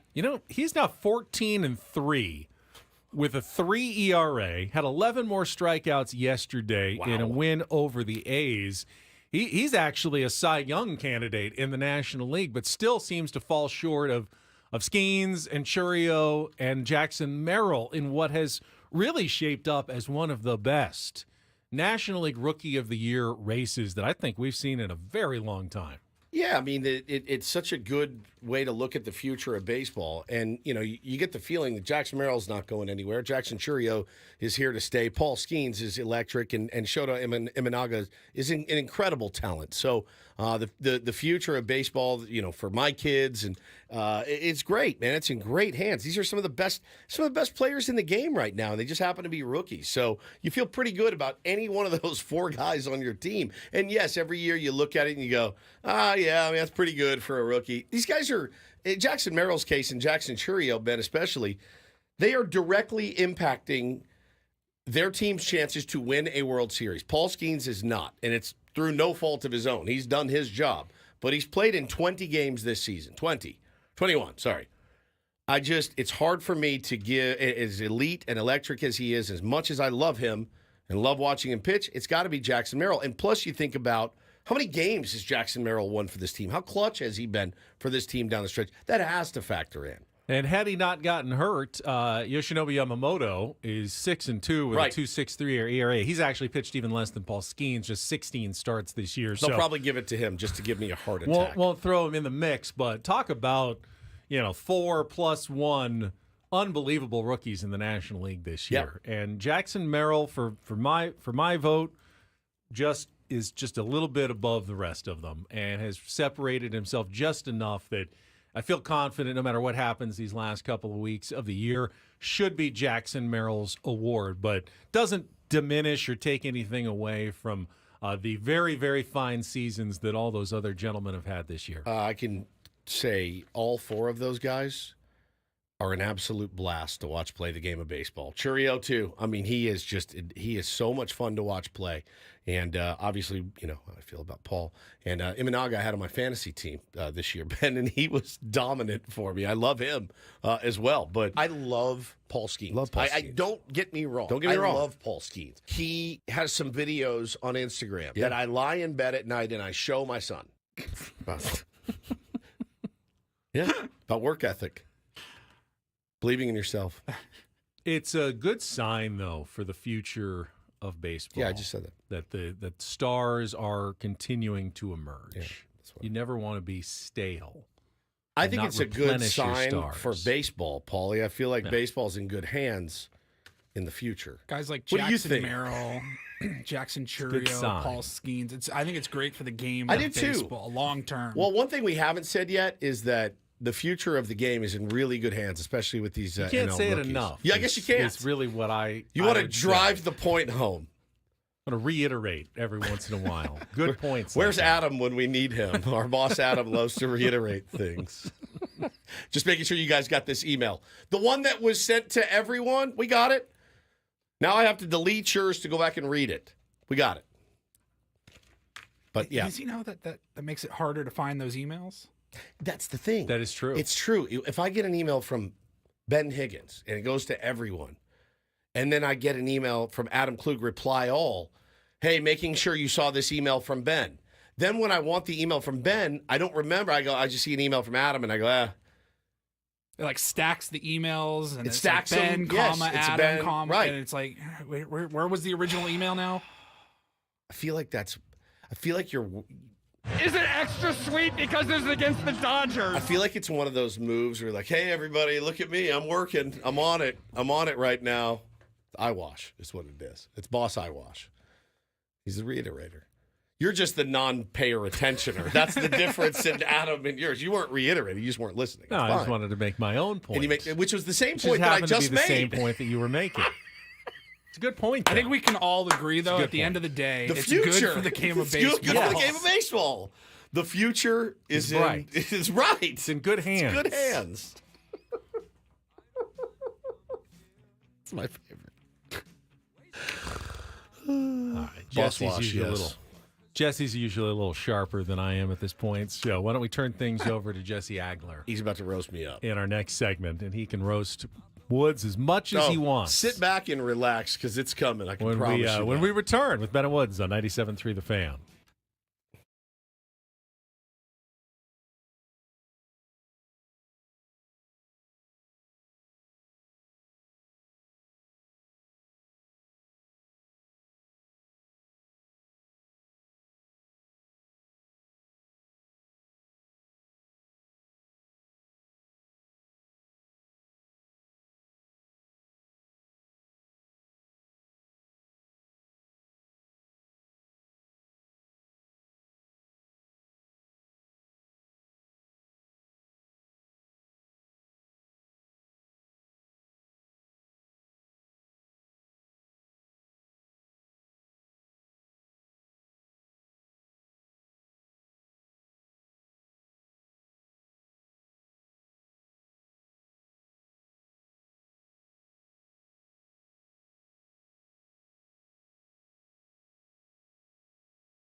Did see Jesse Agler briefly before the game yesterday when we went down to Petco Park. You guys spent some time with Manny Machado. We did. Who else did we see down there yesterday? Oh, you know who I ran into? Pedro from the Spanish language radio broadcast team, and he talked about all the Spanish language calls that we play and how it's never him because it's usually Eduardo because he calls the walk-offs and those are the ones that we play. But he said he does listen and sometimes hears those Spanish language calls that we play. How about me walking out on the field? So one of my buddies I used to play baseball with is a guy named Mike Ramazzotti. And Ramo is now an infield coordinator, Benny, in the Houston Astros system. And he texted me, "You coming down today?" And I said, "Yeah, Ramo, I haven't seen you in forever." San Diego guy, coached a lot of kids around here. And so I went to talk to him, and we're sitting there chatting, and I looked over to my left. I'm like, that's Albert Pujols, and I wonder what he's doing here today. That was a trip. The door could have been a do this moment for Manny Machado, I think. The door opened, and Albert Pujols walked out with his family. I went, ooh. I was like, well, what is happening? Yeah, I thought he was there. Well, maybe he knows Mike Schilt, obviously, from the time of the Cardinals, and that's why he was there. But that's not why he was there. That's not why. No, he was there because it was his daughter's birthday, and his daughter is a massive Manny Machado fan and wanted to go see Manny play live for her birthday. And Manny hooked her up with the jersey and batting gloves. So and I mean, that was very cool to see Albert Pujols on the field before the game yesterday. It was very, very cool and like quite jarring, actually. Yeah, unexpected. Because, Mike Schilt never managed Albert Pujols. He was long gone from the Cardinals. Knows. But they went to spring trainings together and stuff in the many years that Albert was in the Cardinals organization, and Mike Schilt was a minor league manager. So, and I know Albert's like working with MLB now, but he's probably still so entrenched in the Cardinals organization, I would assume, right? I would guess. Wasn't he I don't know like that he lives there? contractually required to be like with the Angels organization? Ooh, maybe or something. For like a year or something? For a few years, like after his career, as part of like the deal. So I don't exactly know what he's completely doing, but yeah, I was like, oh wait, I know that. Tony Gwynn Jr. went over, and they seemed to be pretty buddy-buddy. They were chatting for a while before the game. So, all right, we got Jesse Agler, voice of the Padres, joining us. We will get to Jesse right after a check of traffic here on 97.3 The Fan. From the 97.3 The Fan Traffic Center, here's Kelly Danick. Traffic is brought to you by MTS, reminding you that trolleys run every 15 minutes or better. A few problems in the North County, traveling on northbound 5 coastline just before Las Pulgas. We're getting reports of some sort of debris across lanes. In Fallbrook, some defective traffic signals causing a bit of confusion. Mission Road off-ramp, southbound 15. Also traveling on eastbound 78 before Melrose. There is a collision moved into the center divide. And who thought it was a good idea to drop a wheelbarrow in lanes on westbound 78 just before Rancho Santa Fe? It's got the 2 right lanes blocked. Please, people, secure your load. Don't let traffic drag your day down. Whether headed to the office or game day, go the easy way with MTS. Trolley runs every 15 minutes or better throughout the day. Learn more and plan your trolley trip at sdmts.com. It's sdmts.com. I'm Kelly Danick with Ben & Woods, San Diego's #1 sports station, 97.3 The Fan. And we are joined right now, as we are each and every Tuesday, by the radio voice of the San Diego Padres here on 97.3 The Fan, Jesse Agler. And I'm going to start, Jesse, with a question that Mike Schilt was asked in his pregame scrum. And that is, can you believe we're down to the last 2 weeks of the season? Did it pass quickly or slowly for you, Jesse, the last 5.5 months? It's funny because at times it feels like it's flying by. At other times it feels like it's never going to end. You're never going to get there. And this is obviously the kind of time of year you get excited about, and you're wanting to get here and like, let's get to that stretch run where every game matters and everybody, is watching every other game and what's going on. But I would say generally for me, every year it flies by. It's amazing. My kind of standard line is at the beginning of the season, hey, it's going to be Memorial Day before you know it. And it's going to be 4th of July before you know it. It's going to be Labor Day before you know it. And now, here we are now less than 2 weeks to go in the regular season. It somehow does fly by despite, kind of the crazy nature of the schedule. So Jesse Agler joins us. Jesse, scale of 1 to 10, how concerned were you for my mental health and well-being on Friday night in San Francisco? Did you think I had ingested something maybe I bought off the street? You seemed very Have you talked about this on the air? Like, how much background do I need? A little bit. We've talked about it a little bit. We talked about the outrageous 7:15 start time, and Woodsy was. Well, why are they chalking the lines? Yeah, I think Woods was like very bent out of shape about some very odd things. So yeah, I was a little concerned. Call it an 8, if you want 1 to 10. Yeah. Okay. Good. I think most places chalk the lines at about the same time. Are you sure? I felt like there was 20 minutes to game time, and I felt like these guys forgot, and they are out there scrambling to get this field ready. And also, come on, I mean, game was 7:15 start. It was 5:30, and we're standing in line outside. They weren't letting anybody in. I found that a little odd. I'm not an expert on what time the gates open at different places. I know at Petco, generally for the public, it's an hour and a half. I know season ticket holders can get in a little bit earlier. But I feel like that's fairly standard. It's definitely not that long in some places because, we'll be sitting there in the booth getting ready, and you'll hear, the announcement that the gates are now open. I don't pay super close attention to it, but I think an hour and a half is probably pretty standard. As far as the start times go, they do 7:15 on Friday nights because, they've figured out that that's what their fan base wants. That's what start times are all about. Atlanta is miserable. They do these 7:20s and I think 7:40s even still because of where they put their ballpark. And so knowing the traffic and where their fans are coming from exactly, they said that's what we have to do. The Padres have kind of settled on the 6:40 for their usual weekday home games. Everybody, is making informed decisions when it comes to that. All these teams are figuring out sort of what works for their fans on a certain day of the week. Everything is data driven these days. So the 7:15 is not just to inconvenience the Woods family. Yes. They've realized that that's what makes the most sense for them. And yeah, I think the lines were being chalked at the exact right time. You don't want it too early because then the wind can blow it around. That's true, especially there. I don't get out much, as you can tell. I mean, I'm a bit of a homebody, so there you go.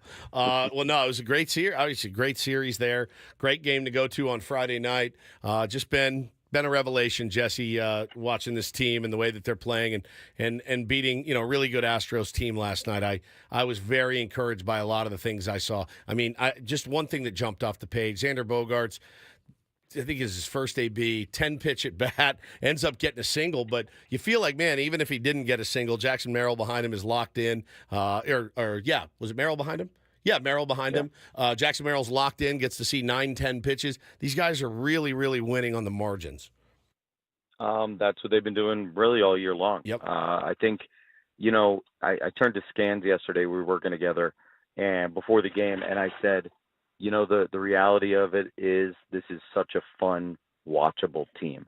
And, there are, and I think I've said this to you guys before, there have been good teams in the recent past in particular that were really good. They won a lot of games, but they were not enjoyable to watch. Yeah. Like from a fan entertainment standpoint, it can be ponderous and kind of boring and robotic and, unenthusiastic, but they're winning. So it's hard to complain if you're a fan of that team. But I think as somebody kind of dropping in as a third party and watching one of their games, it was like, this is terrible baseball. This is not aesthetically pleasing baseball. The 2024 Padres are not only winning a lot of games, they are doing so in a very watchable way because, yes, you're right. Every night there is that, 8, 9, 10 pitch at bat a couple of times that seems to help unlock things. But not everybody is up there trying to have an 8 or 9 or 10 pitch at bat. Everybody is up there, as Mike Schill likes to say, with intent at the plate. Victor Rodriguez, the hitting coach, his idea is if the first pitch you get is a good one to hit, you go hit it. It doesn't matter if it's pitch 1, pitch 4, pitch 7, pitch 11. They want these guys attacking the best pitch and not sort of being in this passive mentality of, oh, we got to run the pitch count up. That's just what we're going to automatically do. There will be times for that, but there will also be a lot of times for aggressiveness. And the fact that they put the ball in play as much as they do, the fact that they're able to kind of do, as Manny and Fernando like to say, what the game is calling for at a given moment, makes it a very, very aesthetically pleasing brand of baseball. So not only are they really good and really talented, but they're really enjoyable to watch, and that's been such a joy all year long. It really has. Talking to Jesse Agler, voice of the Padres here on 97.3 The Fan. And We hear the talk. The Padres are a sexy pick nationally to make a deep run in the playoffs, a team nobody wants to face in the postseason.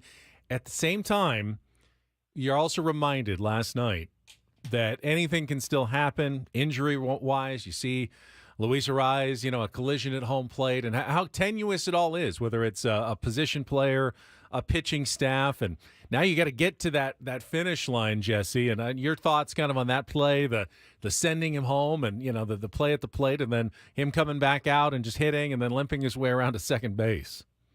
Yeah, I mean, it was such like a weird fluky play. I watched the replay a couple of times, and I still was never entirely sure, what happened. It looked like maybe his foot got stuck, and then he kind of tumbled and, landed awkwardly. But, I mean, who knows what exactly happened where.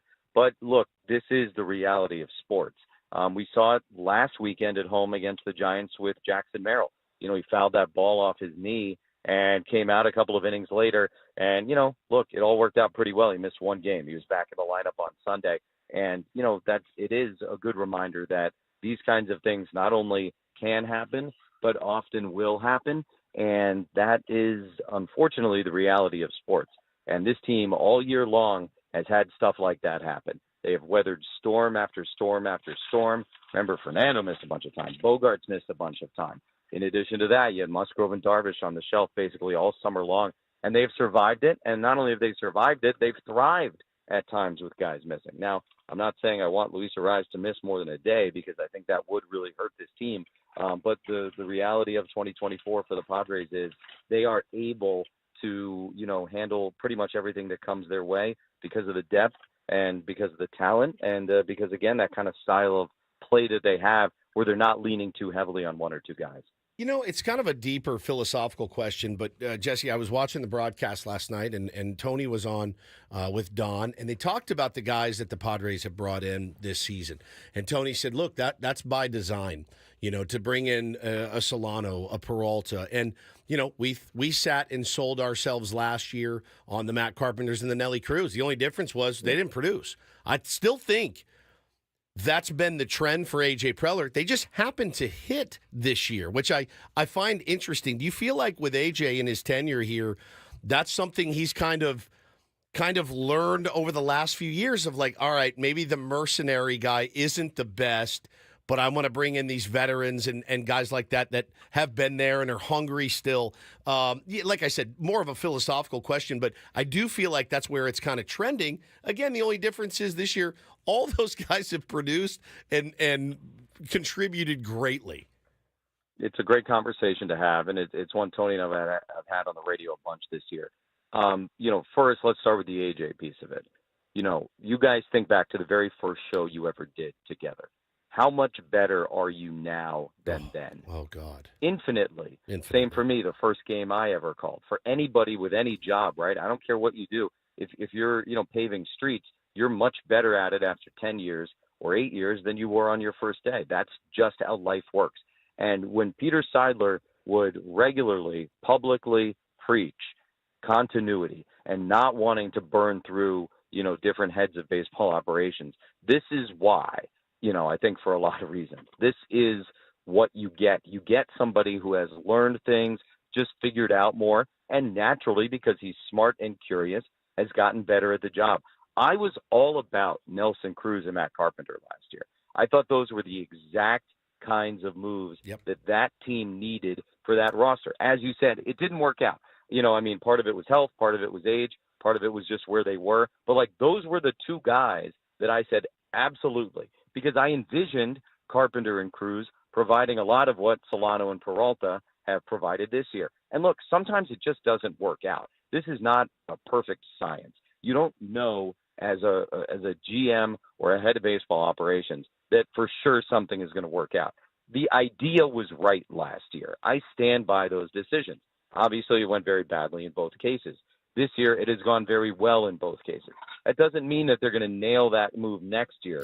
It's just sort of like the crazy nature of baseball. But look, you have to have a mix of guys on the roster, in terms of what they're able to provide, in terms of where they are in their career, in terms of their hunger. And maybe that's the thing with Peralta and Solano. A couple of guys, maybe their mindsets are a little bit different than Cruz and Carpenter, who I think it's fair to say probably a little bit more accomplished in their careers previously than these two guys, although Peralta and Solano both have had very nice careers. But there is something to that. But yeah, I mean, you're always trying to find the perfect mix personality-wise, skill set-wise, everything like that. You're going to hit on some, you're going to miss on some, but you always got to stay nimble. You always got to stay ready, to tack and make another choice. By the way, did you guys see what they called Donovan Solano in the Padres clubhouse? Was it the teacher? Teacher, Yeah, yes. teacher. But not only because he is so wise and, helps teach younger players. This got me because it was our Annie Heilbrunn who tweeted out. Also because he kind of looks like a substitute teacher, they said, is why they call him teacher in the Padres clubhouse. All right, speaking of teaching, Jesse, the Incorporator is always an educational segment as well because we get to learn new words that you have to incorporate into the radio broadcast tonight. And today, I'm giving you a word that I think is going to be useful in your baseball broadcast. Maybe not just tonight, but maybe going forward, something that you use all the time after today. Paulie, if you would, please. Angstrom. Angstrom. Angstrom. I have a lot of angstrom about the playoffs. That's just angst. Angstrom. Angstrom. Jesse, an angstrom is a unit of length. It is the equivalent of 1/10,000,000th of a meter or 100,000,000th of a centimeter, named after Swedish physicist Anders Jonas Angstrom. It's usually used to measure light wavelengths that are so microscopically small they don't have any other measurements for them. Got him by an angstrom. Got him by an angstrom. That's kind of what I'm implying. Now, you can use it however you want, but that's what I'm kind of thinking here on the Incorporator. All about astrophysics. Love it. Well, you do have the Astros in town. So. Oh, the Astros are in town. You see, the Astros, they just call it physics, right? They don't have to put that in there. They just call it physics. So they're good. They're like if you multiply the amount of time it takes from when you hit the garbage can with the baseball bat. Oh, my. Woo! Salty Jesse. I love Salty Jesse. Until it is heard in the on-deck area. Yeah. Love it. Jesse, as always, appreciate it. Still some booze for Altuve. I heard last night, which is just, it's like never going to end. It's crazy. It's a bad one. It's bad. It's bad. Tough. I'm with you. I'm with you. Yeah. I like that guy. I like that dude. No, he's a great player, and he's going to end up being a Hall of Famer. But it's bad. Like a lot of guys in this game and over history, that's going to be a thing that sticks. 100%. It just is what it is. Thank you, buddy. Good broadcast Appreciate tonight you. at 6:40. We are out of time. That was Jesse Agler. We've got 1 hour left, though. We'll come back. Paulie's going to give us some headlines on the Reindl Report and your chance to win tickets to tomorrow's series finale and Fernando Tatis Platinum Glove bobblehead game. All coming up next year on 97.3 The Fan. Don't go away.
Our thanks again to Jesse Agler for joining us each and every Tuesday, usually at 8:35. We talk to the voice of the Padres, always one of my favorite segments of the week because Jesse is a very sharp individual. Sharp cookie.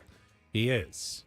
You know, you mentioned you were feeling angst and will continue to feel angst through the end of the baseball season. Sure. Which I agree with you. You get to this point, every game becomes even more stressful. What I was not, we were already kind of stressed about the White Sox games coming up later this week, just because you feel like every other team has had their way with the White Sox all year long. Most have swept them. They're, closing in on setting a modern record for worst season in baseball history. And they, by the way, those players, they don't want that record. No. Those players do not want that record. And they're showing it by, at the worst time possible for the Padres, showing a little bit of fight the last few days. They won their third straight yesterday. Double up the Angels 8-4. Come on. Andrew Benintendi is red hot. Now, anything can change in the next couple of days before they get to Petco Park on Friday. They just got Yohan Moncada back from the 60-day injured list. He said, hey, I'm just here to try to keep us from getting that record for losses, and we're going to go all out. Like, they have the newfound drive and inspiration just for these last 2 weeks against these opponents that they get to face at the end of the season. They're only 43 and a half games out of the wild card. 43. Part of me says, can't you just roll over like you did for everybody else all year? The other part of me says is the Padres are still vastly superior and just need to take care of business this weekend. They have a negative 307 run differential. Negative 307. The Angels, negative 138. The Marlins, negative 201. Those are bad teams. The Rockies, negative 224. And they are dwarfing these teams. Minus 307 run differential. Listen, I know it's baseball and anything can happen on any given night. You need to play these games against the White Sox. You need to play them and go all out. Did you say 43 and a half out of the wild card? They're 51 games back of Cleveland. Correct. They got that E next to their name in the standings. I wonder when that went up. July? A long time Put ago. another way, Woods, the 470 runs they have scored are 100 less than the second worst team in baseball offensively, the Tampa Bay Rays. The 777 runs they have allowed are the most allowed by any team in baseball. It's a little bit closer. The Marlins have allowed 768, but they're both the worst team in scoring runs and the worst team in preventing runs at the same time. They took a lot of heat off the Angels for their season. The Angels are atrocious. I didn't realize. The Rockies have allowed more because they play at Coors Field. I did not realize just how atrocious the Angels have been this year, and somehow managed to win 60 games. But it just, you cannot take any opponent lightly, especially not in mid to late September, and you really can't afford to drop any of these games. You just can't. We're not going to have a 100-win team unless the Phillies win almost every game the rest of the way.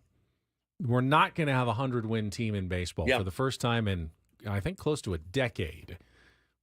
We only have the 100-loss team. The Angels are at 90. You just have to win probably, 3 or 4 more to avoid the 100 losses. It would just be the Rockies have to win a couple more to avoid 100 losses. But it's really been a much more balanced Major League Baseball standings top to bottom, other than the White Sox, who have been insanely bad. You're cutting into the Reindl Report. All right, let's get it started. And get things started here with our today's edition of the Reindl Report. Now tuned into the greatest.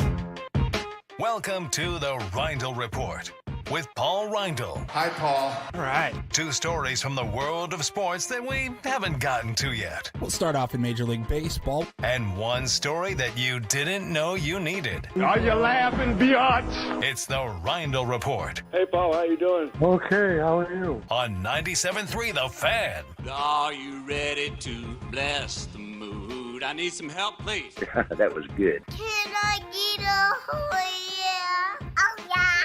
All right. Yeah, Rioni makes the good point in the chat. The Angels took care of the Padres, and so did the Rockies. You are absolutely right. I shudder.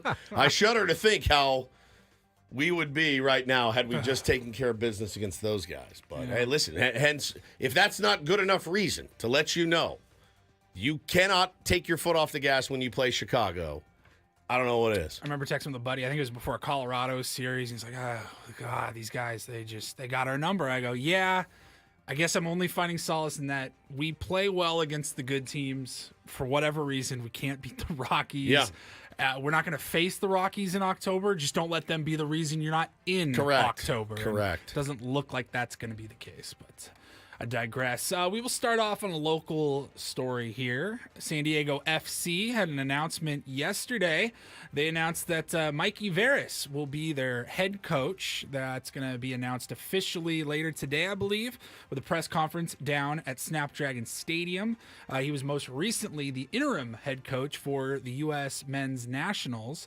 And he said yesterday, I'm reading from ESPN here, the opportunity to build something special from the ground up with such ambitious and committed ownership and in a city with such a passionate fan base is truly exciting. I look forward to working with the team and the community to develop a winning culture from the start. I will give everything to this club and the people of San Diego.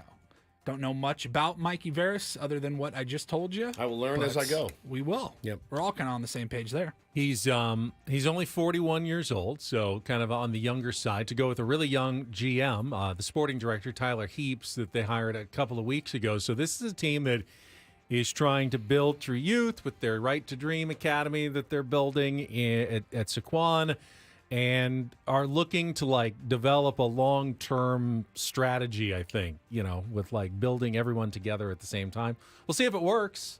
I mean, we don't know enough about necessarily the inner workings of the MLS yet as a new city and new team to know if this is a good strategy or not, but I kind of like it. Winter games? They start next March. I think, is when the 2025 season begins. I'm telling you, it's hard for me. It's going to be hard for me. Don't scream at me out there. I haven't watched much NFL football at all because the Padres are in it.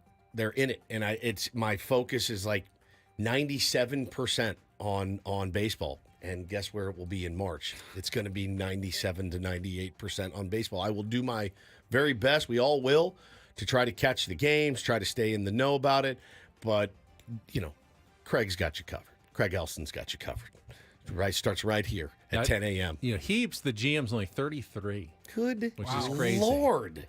But AJ Preller, I think, was either 37 or 38 when he was hired as the general manager of the Padres. I mean, now he's 47. And as Jesse said, I thought very wisely pointed out, you're only going to get probably better and better at the job as you go.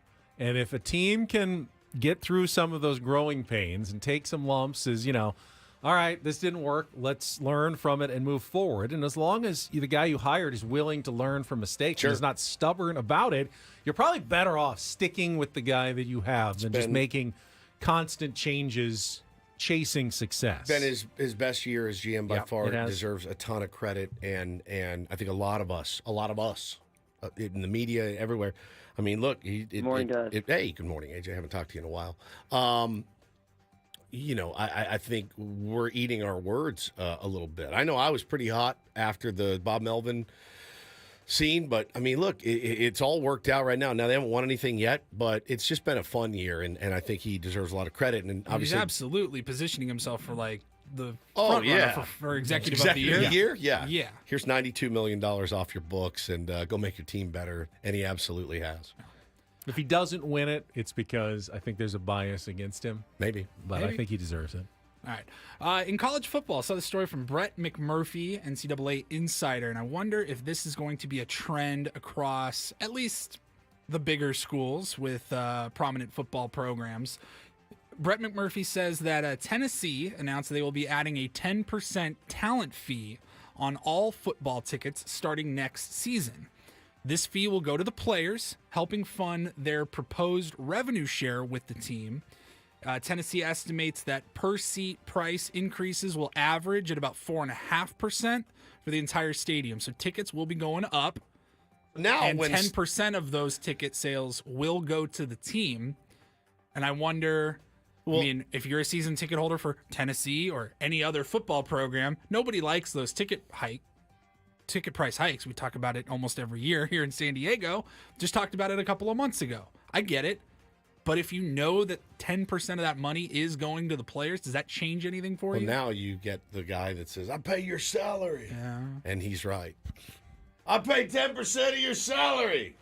You get it. Well, this is a very direct way of doing it, but ultimately you didn't think that the schools were actually going to pay. No, they're not going to go. We're going to like reach into their own pockets to pay the players. They were always going to pass that cost along to the fans and the boosters Smart. one way or another. Yeah, that's how the rich stay rich, buddy. This is the direct way of doing it, but no. I was like, oh, you mean, yeah, the college president, yeah, I guess I'll take 20% less salary, and all the professors are going to take 10% less salary so we can pay the athletes. Those coaches love to slash that was never going to happen. No. It was always going to be passed along to college sports fans. Correct. Well, it's so different to pay between the like players. professional sports and college sports. Like professional sports they get all their money from advertisers, broadcasting deals, etc. Like there's not really like a Padres booster club, but every school has their alumni base. They have a booster club. Like you are investing in the school and in the program, not so much the individual players. So you're happy to pay whatever it costs to build a new facility, to Paulie, bring in better talent. And like they said, it's the SEC. You could tell them, we're going to take a pint of blood from you every time you come to a game, and it's going to help the program. They'll be like, sign me up. Where do I sit down? You got a cookie for me and apple juice after? They will do it. You know what? They could hike it by 50%, and they're going to pay it. They're going to pay it. They love their college football almost more than anything.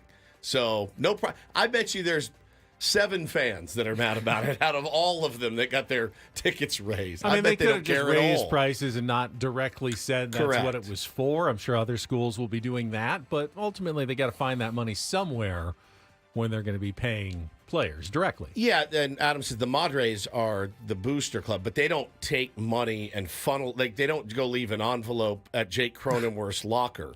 Here's $300. Nice play. I will say, though, and I saw Bryce Miller wrote about the old days of the Padres and Ballard Smith when he was the team president, and they were looking to, like, sign Steve Garvey, and, like, they didn't have the money for it, so they went to the radio station. That's right. And asked, hey, your ratings will increase if we get a good player. Can you give us $500,000 right now? Absolutely. Can you imagine if insane. they went to the Padres went to Michael right now? You know, we want to trade for Luis Suarez, but we can't afford him. Can you guys just float us $1 million or something? I mean, that's how they did it in the old days. Absolutely. The power of radio. It's incredible. Incredible. So, yeah, they're calling it a talent fee. And real quick, I just saw the first comment below Brett McMurphy's story was, at Florida State, they're actually giving you money back on a lack of talent fee. Terrible, man. Ouch.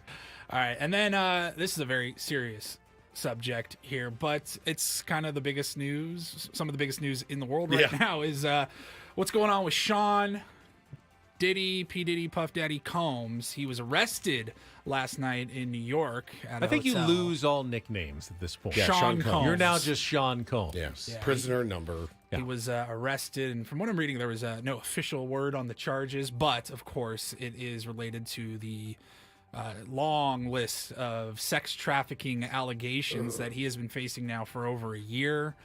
So since last November, he's been hit with 10 lawsuits alleging rape, trafficking, other crimes. They raided his homes a few months back. You might have seen like helicopter footage of that. And so now he is in custody. He has been arrested.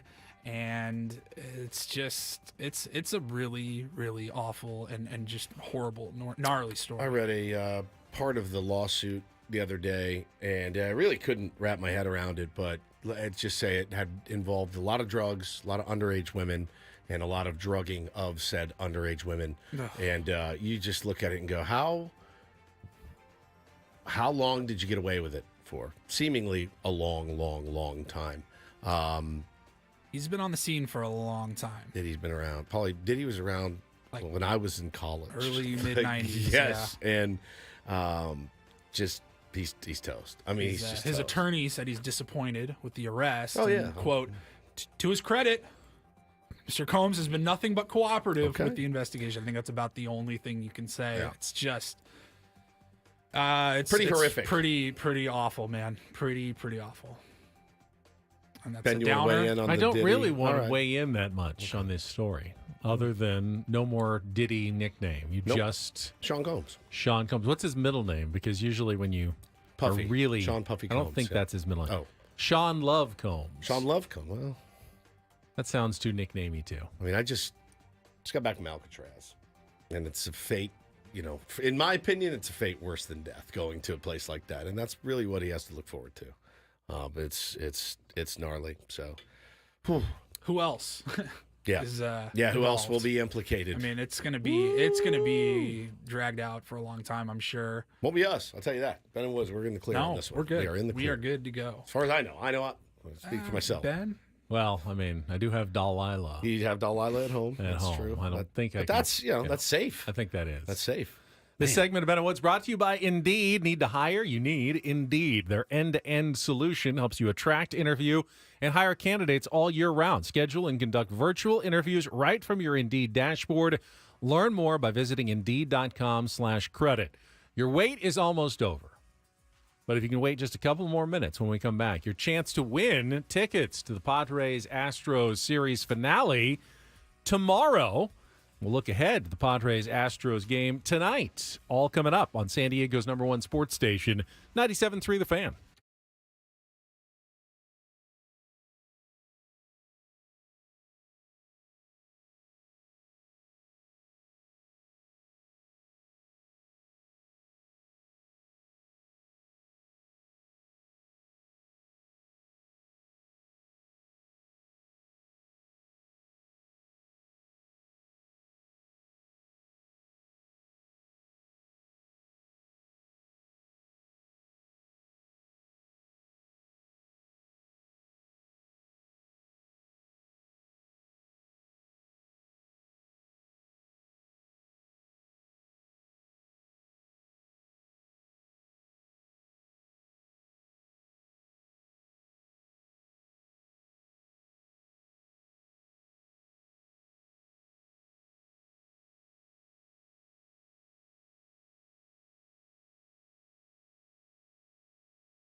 Everything okay, Woods? Yeah, I'm good. Just had some get some bank fraud going on.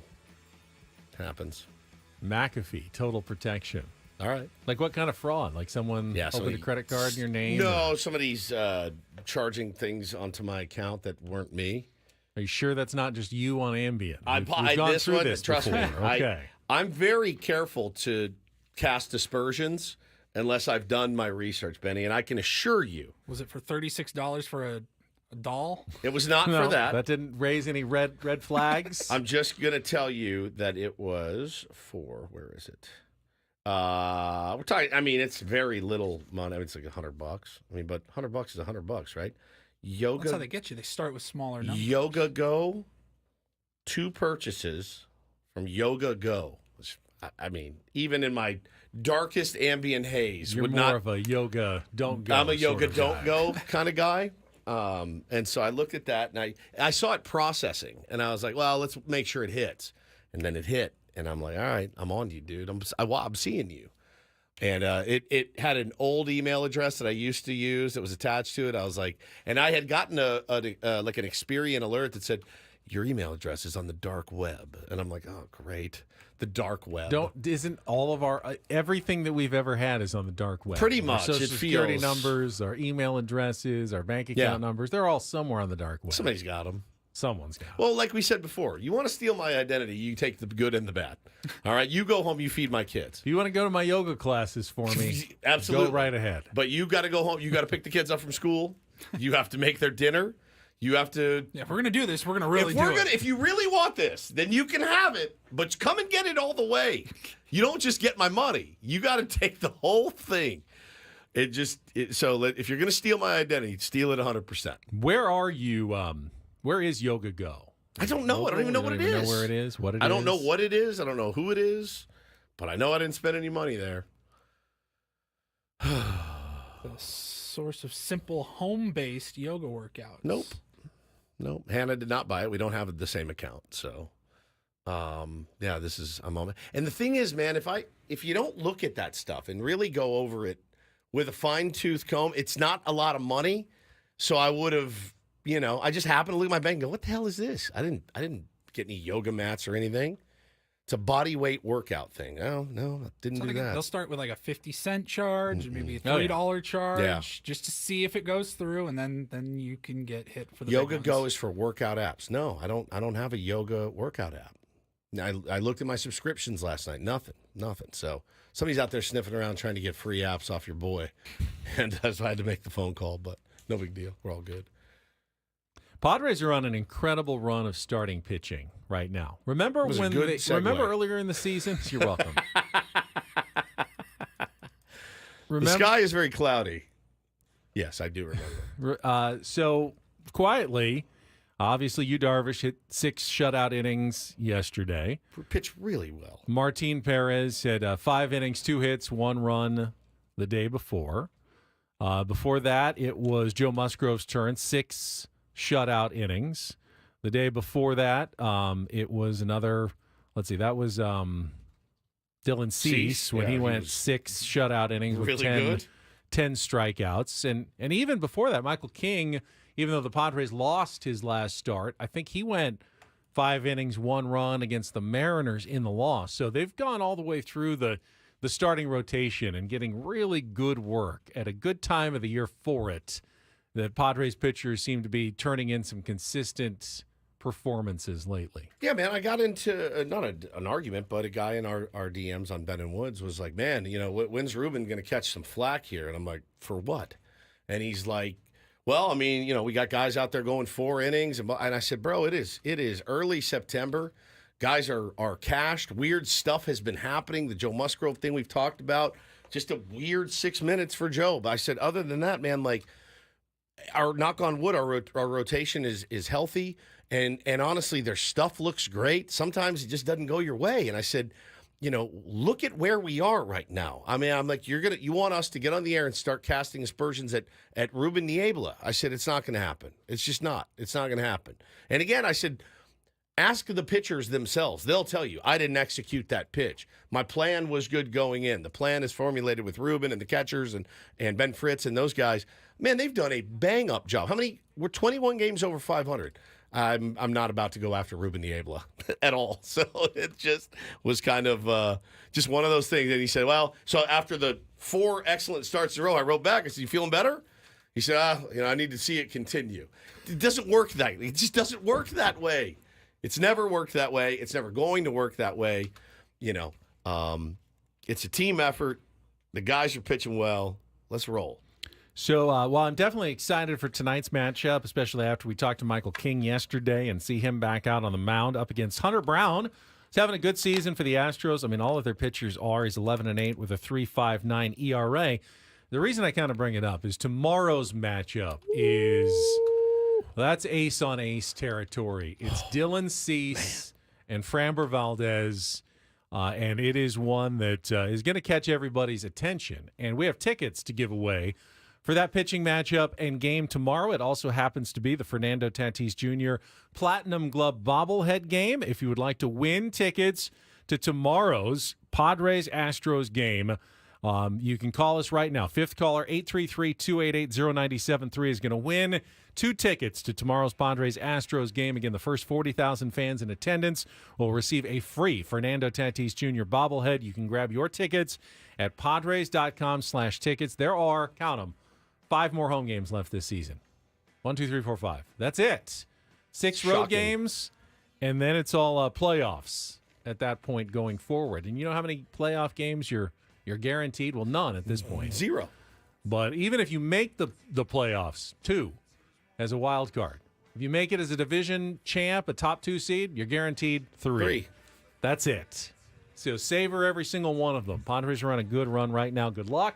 See everybody calling in. Paulie will answer the phones during the break, and we will come back. And kiss the roach. Final segment of Ben and Woods coming up on a Tuesday on San Diego's #1 sports station, 97.3 The Fan.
Well, it doesn't happen very often, but I stumped Benjamin Higgins. Basically, he thought I had lost my mind when I read. We were doing a little bit of the Astros Padres look ahead, and I looked at ESPN.com, and it said that the game tonight is on True TV. And I said, well, that Benny, game on True TV tonight. That doesn't sound right, Woods. He had to walk. He got out of his chair. He likes to be right, man. He got out of his chair, walked over, peered over my shoulder to double check my work. True TV, what the hell? I don't get it.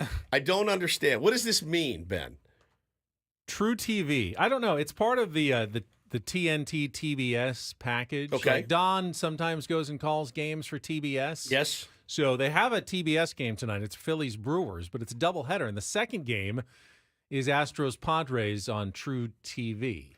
I believe, and now the game will be on Padres.tv, Okay. I think, as well, according to my listings. It may even be blacked out here in San Diego on True TV, but that caught me completely off guard that the Padres were on a network broadcast tonight. File it under things I have no idea how it works. You should be able to watch the game tonight however you normally watch it. Now, what is the purpose then of it also being on True TV? Who does that benefit? Everywhere else in the country. Everywhere else in the country. It'll be a nationally televised game outside of San Diego. Okay, so it's like what happened to me when I was in San Francisco. I pay how much does MLB TV cost? $20 a month. Whatever, $20 a month. Or no, you pay for the full package, right? Not just the Padres TV. Yeah, I pay for the full package. I don't know how much that is. So it's a lot, I think. Yeah, it's more than $20 a month. So, and I also pay for the Padres one, right? So I go to San Francisco, and we go to the game Friday night. We don't go to the game on Saturday, and it's a long day. The kids are a little gassed. We get some food, and I go to turn the game on. It's blacked out. I'm in San Francisco, and I thought to myself, but I pay for the app, I pay for the games, I pay for all of this. I pay. So I tweeted, if you pay for MLB TV, you should be able to watch any game anywhere. Dumb bastards is what I tweeted.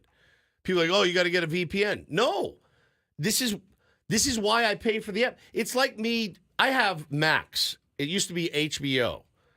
It's like me paying the exorbitant fees for Max, going to Chicago, and I can't watch The Bear because it takes place in Chicago.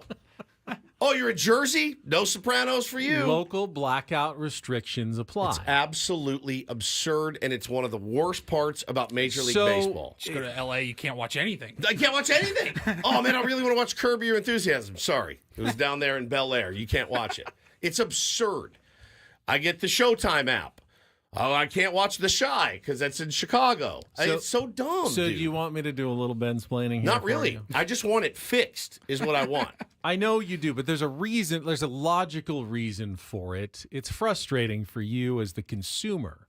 It actually has more to do with entities like Odyssey as rights holders, or Padres.tv. That's Padres owned, so it's a little bit different, but Bally Sports before, they went away here in San Diego, and they still broadcast many TV games. So they want you to obviously sign up for their TV subscription. So Bally Sports. I'm glad you said that. Right. I pay for Cox Cable. I have an app on Cox called Contour, which I'm supposed to be able to watch anything that's if our house sitter is watching. But when you're cable, in San Francisco, someone in San Francisco, I think it's NBC Sports Bay Area, pays a ton of money to make sure that when you're in San Francisco and you want to watch the Giants game, you have to watch it on NBC Sports Bay Area. And you probably could have in your hotel. No. They didn't have it was not available. on. All right. Well, that's why they do that, because they pay a bunch of money to make sure if you're in San Francisco and you're watching the Giants,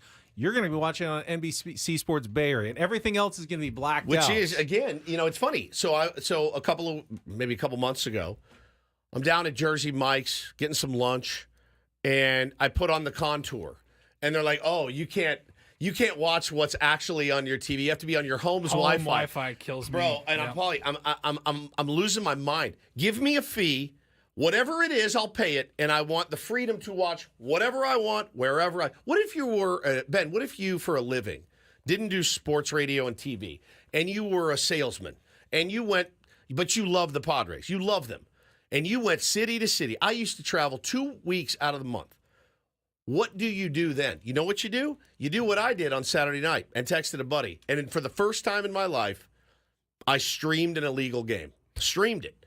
Is that the answer that you want, MLB? Because, and by the way, it was as crisp and beautiful as any feed I've ever seen. I've broken many laws in my life. I felt dirty about it, but I didn't feel dirty because I said, I pay an exorbitant amount of money to consume baseball, and you're not letting me consume it. So make it make sense. There's got to be a way to figure it out. You can jack the price of the app up. I rarely travel. But when I go to Hawaii or if I go somewhere else, I want to be able to watch my favorite team. What if you were an outside salesman? What would you do? At some point, technologically, they're going to be able to figure out a way that knows, hey, you've paid for it. It's your device. You should be able to watch it anywhere you go. But when you're still in someone else's market and they control the market, they have to. So that's how they protect. anywhere. That's how they protect themselves. They have that little fence around their market that you can't watch it when you're in their little circle. It is so frustrating. It's so frustrating when that happens, because look, I'm going to be going back to Texas. There's all kinds of places you can go in the course of a baseball season. You want to be able to make sure you can see your favorite team, especially with the exorbitant fees that we pay. So again, I ask you this, MLB, you hear me, local radio host. I'm probably going to get arrested today, just so you guys know. I'm going to have to do time for this. I had to stream. It's also my job to watch, cover, talk about the game.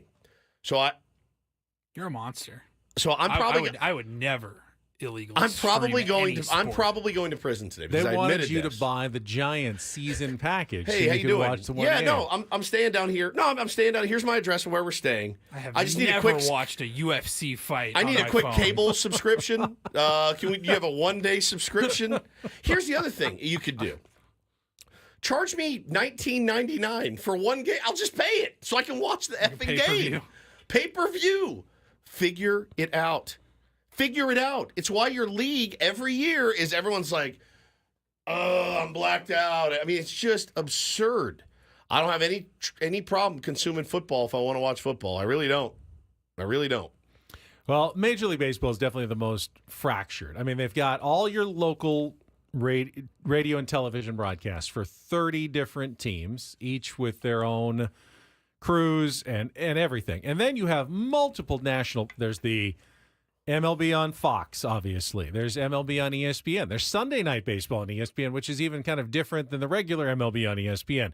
There's MLB Tuesdays on TBS and True TV.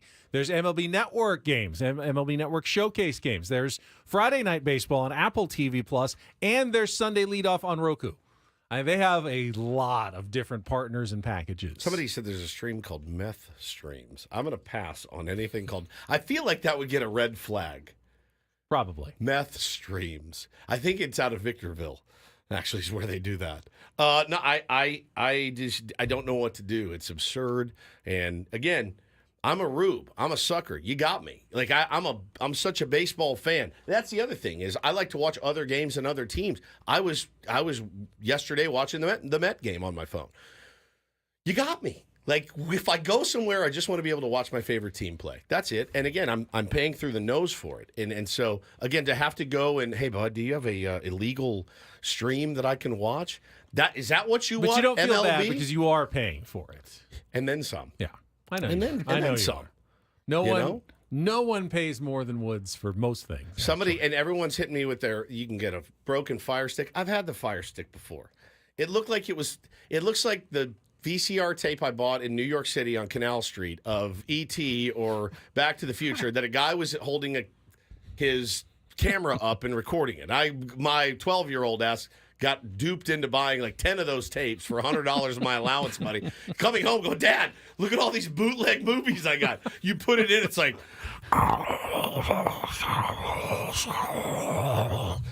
like, oh, there's $100 down there. I've always been a rube, apparently. But it's so frustrating, man. So frustrating. So now you got me, Ben. You got me, baseball P1, out here stealing streams. Well done. What would be, let me tease this. I want to know what the upper limit you would pay for just the unlimited access to anything, anywhere for Major League Baseball for one season. Do that right after a check of traffic here on 97.3 The Fan. From the 97.3 The Fan Traffic Center, here's Kelly Danick. Guys, not too bad of a wrap-up for our morning drive. Just a few things to mention here. Crash the clearing stage on southbound side of the 805 Telegraph Canyon Road off-ramp. Also, northbound 15 before University. Stalled car in the fast lane. And in the North County, clearing an accident eastbound 78 before Melrose. I'm Kelly Danick with Ben and Wood, San Diego's #1 sports station, 97.3 The Fan. All right, so put a price tag on it. I mean, normally we're talking $20 a month is what the normal cost is, but it comes with the various still restrictions. We're talking unlimited, everything, every game in Major League Baseball, regular season, postseason, just for 1 year. Well, I already pay a lot for cable. I pay a lot for cable, pay for the app, and pay for Padres. I mean, it should be about it's about like $120 a year for Padres.tv if you want to pay for the whole season, right? Pay for the whole season. That's what I did. Yeah. And then I have MLB TV, right?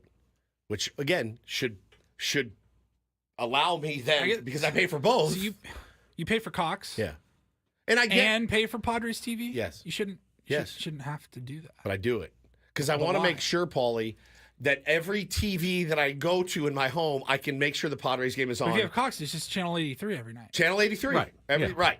But so you don't need. But you can't do that. But you can't stream it on your phone. So then, Cox. What if I go to get a sandwich, or my wife makes me go on date night? Well, then you listen to 97.3 The Fan on the Odyssey. I get it. app. If I want to watch the game, and I go, you shouldn't watch while driving. I'm not driving. I'm on a date night with my wife that she's forced me to go dinner to. With your wife. She's forced me to go to. I'm at a date night, or I'm at a seminar for my kid's school or something, and I need to watch the game. I can't because I'm not on my home's Wi-Fi. It really is absurd. It is just a bunch of double talk and double charging, and it just crushes me. Now again, I don't go. About 90% of the time, I'm in the clear because I'm watching the game on my ass at home. But the 10%, like when you travel or go somewhere, or you got to go see some family or something, it can screw you. All right, so what's it worth to you? No worries, no hassles. For a year? Yeah. $500. $500. Easily. All right. I pay that, and I don't think twice about it. MLB, you have a customer waiting for $500. the new package of the $500 for anytime, anywhere access to everything. Yeah. Matt says in the chat, Woods is the reason companies do this because he'll pay for all of it. Bro, I just want it easy, Matt. I just want it to be easy, dude. I don't want to have to steal. I shouldn't have to steal streams to watch a baseball game. Nobody should. But I also realize that not everybody can swing $500, a year. And then again, those people will steal streams. First time I've ever done it. First time I've ever watched an illegal stream. I feel like I've checked off every criminal act that I want to ever check off my list. One of those websites, I would never use it, but it's Stream East. Right. And there was a picture going around, I think over the summer, LeBron was like at a summer league game, sitting courtside, and somebody took a picture from up above and behind him, and you zoom in, and he's watching Stream East on his phone. LeBron James. Watching illegal streams illegal. Of baseball, basketball, whatever, football. Now, Woods, I think I know. You also want to know that if you ever have any problems, you can call in and, speak to a representative. And when you're streaming illegally, there's no customer service department ready to fix your problem. I don't think I've ever called in to complain about a problem. Never. To be like, well, I mean, if your service goes out or something, you try to reset the deal, reset the modem, and you wait and you do whatever. But Jocelyn's dragging me. Jocelyn, she says, Woodsy married up. Stop making it sound like you're forced to go on a date night with your gorgeous wife. I love date nights with my wife. My wife also likes the Padres. We both are she, that night, was like, what do you mean the game's not on? So it's not just me. But yeah, you do. Sometimes you do have the date nights of like, no, we have to do this. And the game happens to be on. So that's just it's a poor example, but that's all it was an example. So they make it really hard. And listen, I don't think they should give their product away for free. Absolutely not. You can't give products away for free. That would be a dumb business model, wouldn't it? What kind of idiots? What kind of would idiots give their entire, would do 4 hours of content and their heart and soul on the house? On the house. CJ, I get it. First world problems. I understand that. I'm talking about a problem. We live in the first world. We live in the first world. I mean, seriously. It is just a tough thing, and it's frustrating. And again, if I didn't pay for anything, I'd be like, oh, all right, well, you got me. I pay for all of it, and I still can't get it, and that's the bummer. You want to get what you pay for, as the old saying goes. This may be a topic on a future roundtable. Don't forget, you can tune in every Thursday at 10 a.m. for 97.3 The Fans, commercial-free Padres Roundtable featuring. So commercial-free. That means not only are we not charging you, we're not even making you listen to commercials. We're not even charging them. We're making nothing at all. And it's an extra hour for us. Other than the great support of our sponsor. Bunch of suckers. San Diego Roundtable Pizza. For takeout or delivery, go to roundtablepizza.com. Roundtable, the last honest pizza. It is pizza royalty, Woods. Here's something I didn't know. Somebody said, you got jokes. So to be clear, watching the stream is not illegal. Hosting the stream is the illegal part. If you're watching it, are you hosting it? No. No. Somebody else is hosting it. I mean, I don't know anything about this stuff. Maybe I just cancel all my. Maybe you just lost a customer. Everybody, it really came in great. Yes, but one day they crack down, and then you don't have it. And then I just pay. I'm already paying. Just move on to the next one. I'm just already paying right now. It's the contract with society. It's frustrating, and I realize it makes me sound like a boomer. I get it. But I am a boomer for that reason, so that I want to be enveloped in baseball at all times. And I'll pay what it costs. And then you don't let me envelop myself when I go, an hour plane ride north. I can't watch my favorite team. It doesn't make any sense. Okay?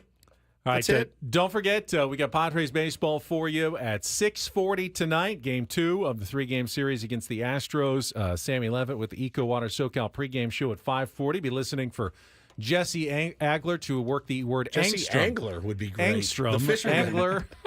Jesse Angler.